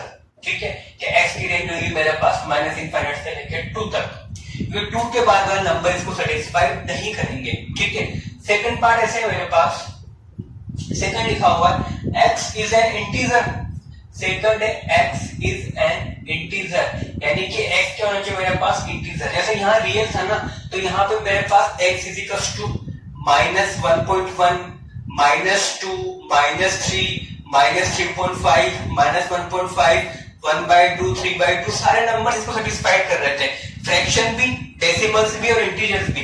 बट यहाँ उसने बोला है कि मेरे पास x क्या होना चाहिए इंटीजर, यानी कि इंटीजर मुझे पता है मेरे पास इंटीजर्स क्या होते हैं 0 plus minus 1 plus minus 2 plus minus 3, तो ये सब क्या होता है मेरे पास इंटीजर्स होते हैं इस तरीके से।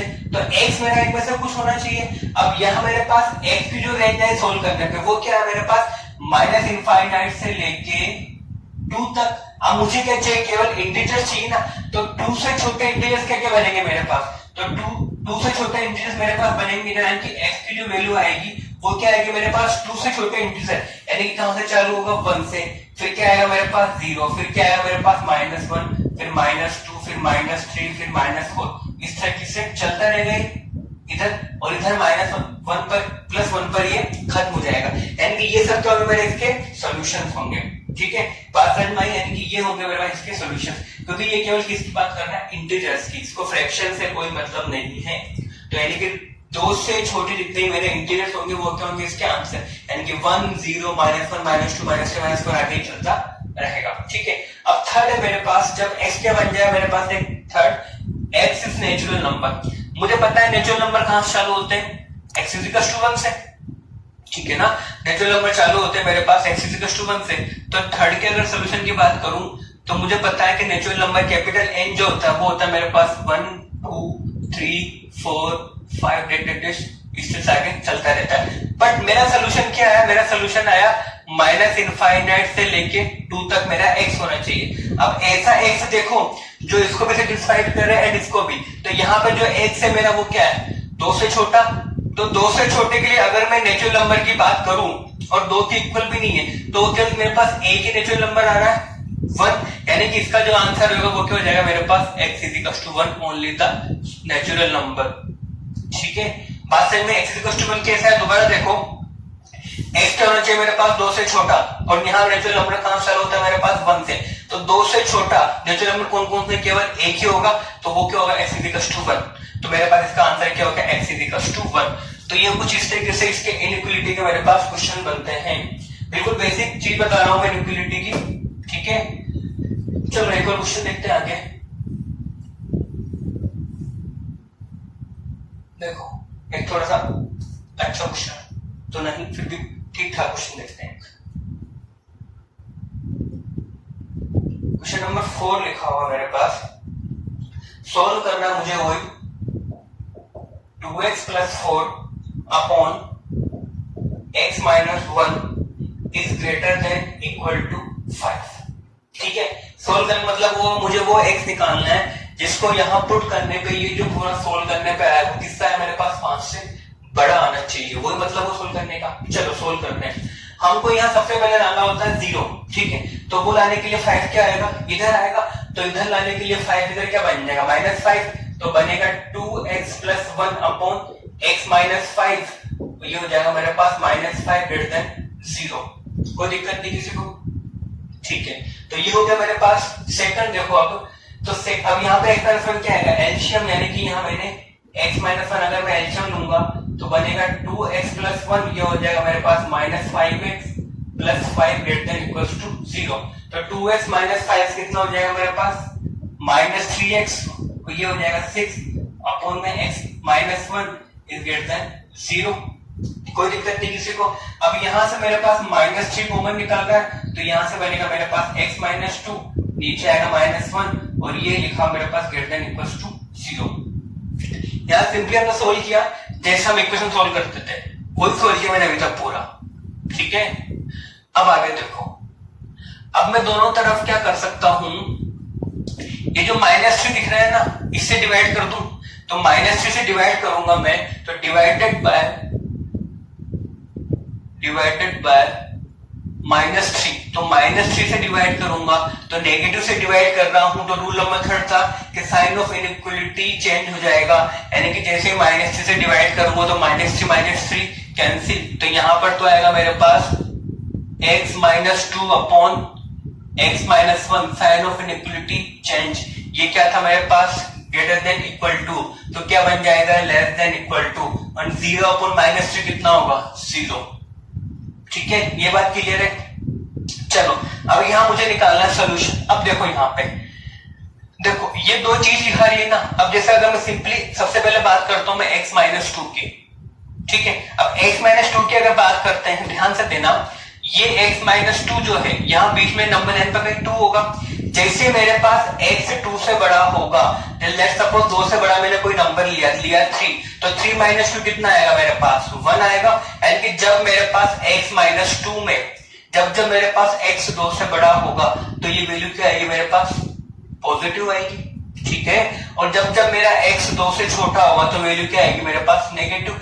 2 से छोटा मैंने लिया 1 माइनस 2 कितना होगा -1। यानी कि x माइनस 2 का नेचर है कि x इक्वल टू 2 से परे अपना बिहेवियर चेंज करेगा, अपना नेचर चेंज करेगा।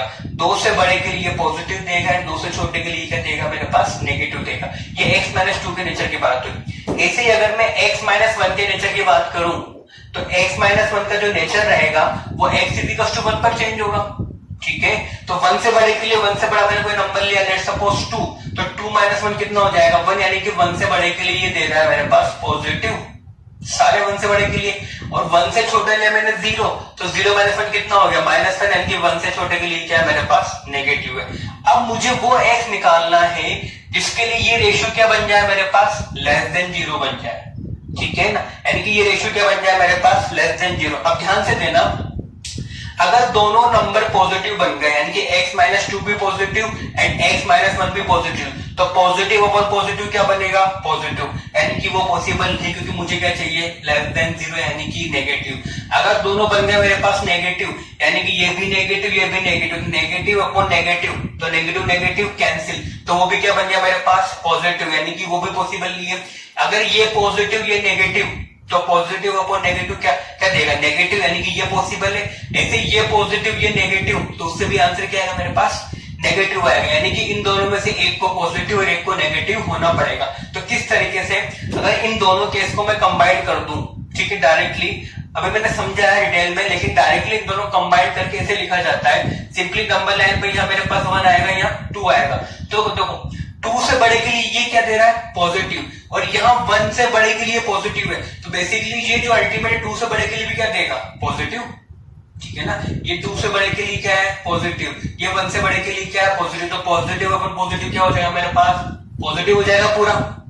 आगे बात करते हैं 2 पर, 2 से छोटे के लिए क्या है मेरे पास नेगेटिव, एंड 2 यहां कहीं होगा, तो 2 से 1 के बीच में ये क्या है मेरे पास पॉजिटिव, तो पॉजिटिव अपॉन नेगेटिव क्या आएगा नेगेटिव। दोबारा देखो, ये 2 से बड़े के दोनों क्या है पॉजिटिव, क्यों 2 से बड़े के लिए ये भी पॉजिटिव, एंड 2 कहां पर यहाँ कहीं आएगा, तो इससे बड़े के लिए ये भी पॉजिटिव, पॉजिटिव अपॉन पॉजिटिव क्या आएगा मेरे पास पॉजिटिव। अब 2 से छोटे के लिए बात करें, कि बात कर रहा हूं 1 से 2 के बीच में, तो 1 से 2 के बीच में अगर देखा जाए तो 2 से छोटे के लिए क्या है मेरे पास नेगेटिव, यानी कि ये 2 हो गया मेरे पास नेगेटिव, और 1 से 2 के बीच में यहाँ कहीं 2 होगा, तो 1 से 2 के बीच में ये क्या मेरे पास पॉजिटिव, यानी कि नेगेटिव अपॉन पॉजिटिव क्या देगा मुझे नेगेटिव, यानी कि यहाँ पर आएगा मेरे पास माइनस साइन।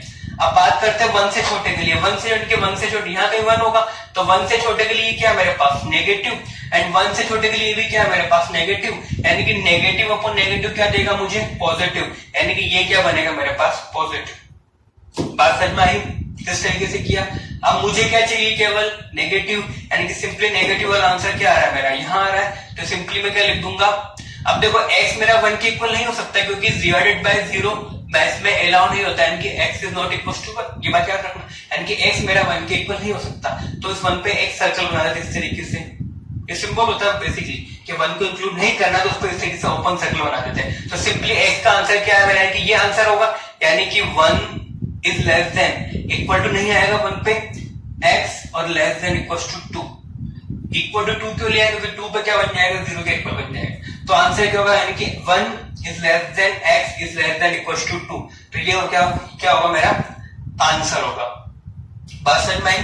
दोबारा देखो किस तरीके से, यहां मेरे पास इसको मुझे सोल्व करना था, यानी कि मुझे एक ऐसा x निकालना था जिसको पुट करने पे ये वैल्यू क्या है 5 से बड़ी है, तो सिंपली जैसे मैंने इक्वेशन सोल्व कर देते हैं, वो मैंने यहाँ तक तो सिंपली वैसे सोल्व किया।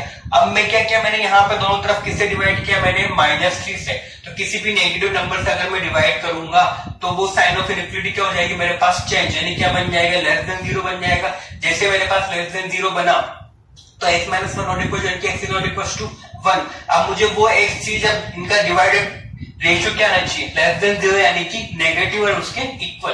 तो यहाँ x - 2 x is equal to 2 पर अपना साइन चेंज करेगा, 2 से बड़े के लिए देगा पॉजिटिव, 2 से छोटे के लिए क्या देगा मेरे पास नेगेटिव। ऐसे ही x - 1 जो है 1 से बड़े के लिए पॉजिटिव एंड 1 से छोटे के लिए नेगेटिव देगा। मुझे क्या चाहिए नेगेटिव, यानी कि एक होना चाहिए पॉजिटिव एक होना चाहिए नेगेटिव, दोनों पॉजिटिव दोनों नेगेटिव, से मुझे क्या मिलेगा पॉजिटिव मिलेगा, यानी कि एक पॉजिटिव और नेगेटिव। तो सिंपली दोनों को अगर मैं कंबाइन कर दूं तो 1 और 2, तो 2 से बड़े के लिए ये भी पॉजिटिव एंड ये भी पॉजिटिव, तो पॉजिटिव अपॉन पॉजिटिव क्या देगा मुझे पॉजिटिव, ठीक है। अब 1 से 2 की बात करें तो 2 से छोटे के लिए ये क्या है नेगेटिव है, ठीक है, एंड ये 1 से 2 के बीच में क्या है पॉजिटिव, तो नेगेटिव अपॉन पॉजिटिव क्या देगा नेगेटिव। और 1 से छोटे की बात करेंगे तो 1 से छोटे के लिए ये भी नेगेटिव एंड ये भी नेगेटिव, तो नेगेटिव अपॉन नेगेटिव क्या होगा पॉजिटिव, यानी कि पॉजिटिव। मुझे क्या चाहिए लेस देन 0, यानी कि आंसर क्या आएगा मेरे पास नेगेटिव, यानी कि 1 is less than equal to sign यहाँ क्यों नहीं लगाया, क्योंकि ये नीचे आ रहा है, ये 0 नहीं बन सकता। इस x यहाँ पे 2 पे लगाया क्यों, क्योंकि जब x इज इक्वल टू 2 होगा तो 2 - 2 क्या हो जाएगा 0, जो कि इक्वल साइन लगा है, तो 1 is less than equal to 2, तो ये मेरे पास आंसर होगा। तो यहाँ पे इक्वल टू साइन नहीं होता फिर मैं 2 को भी इंक्लूड नहीं करता। तो कुछ क्वेश्चन होते हैं इनइक्वालिटी के सोल्व करने के लिए, ठीक है। ये बात क्लियर है सबको किस तरीके से सोल्व किया जाता है। तो यहाँ पर तुम्हारा चैप्टर खत्म होता है, ठीक है। Linear equation in two variable काफी हद तक मैंने पढ़ा दिया है, बाकी अब उन पर प्रैक्टिस डिपेंड है। सबको एनसीईआरटी सबको सोल्व करनी है पूरी, बाकी मैं क्वेश्चन अगर देता हूँ ग्रुप पे वो भी सोल्व करना है अभी सबको। चलो अगर ये समझ में आया तो क्वेश्चन छोड़ दो तुम्हारे ऊपर, में सबको सोल्व करना है वो एज ए होमवर्क, ठीक है। क्वेश्चन देता हूं मैं, इसको सोल्व करना, तो वही सोल्व करना है इसके लिए।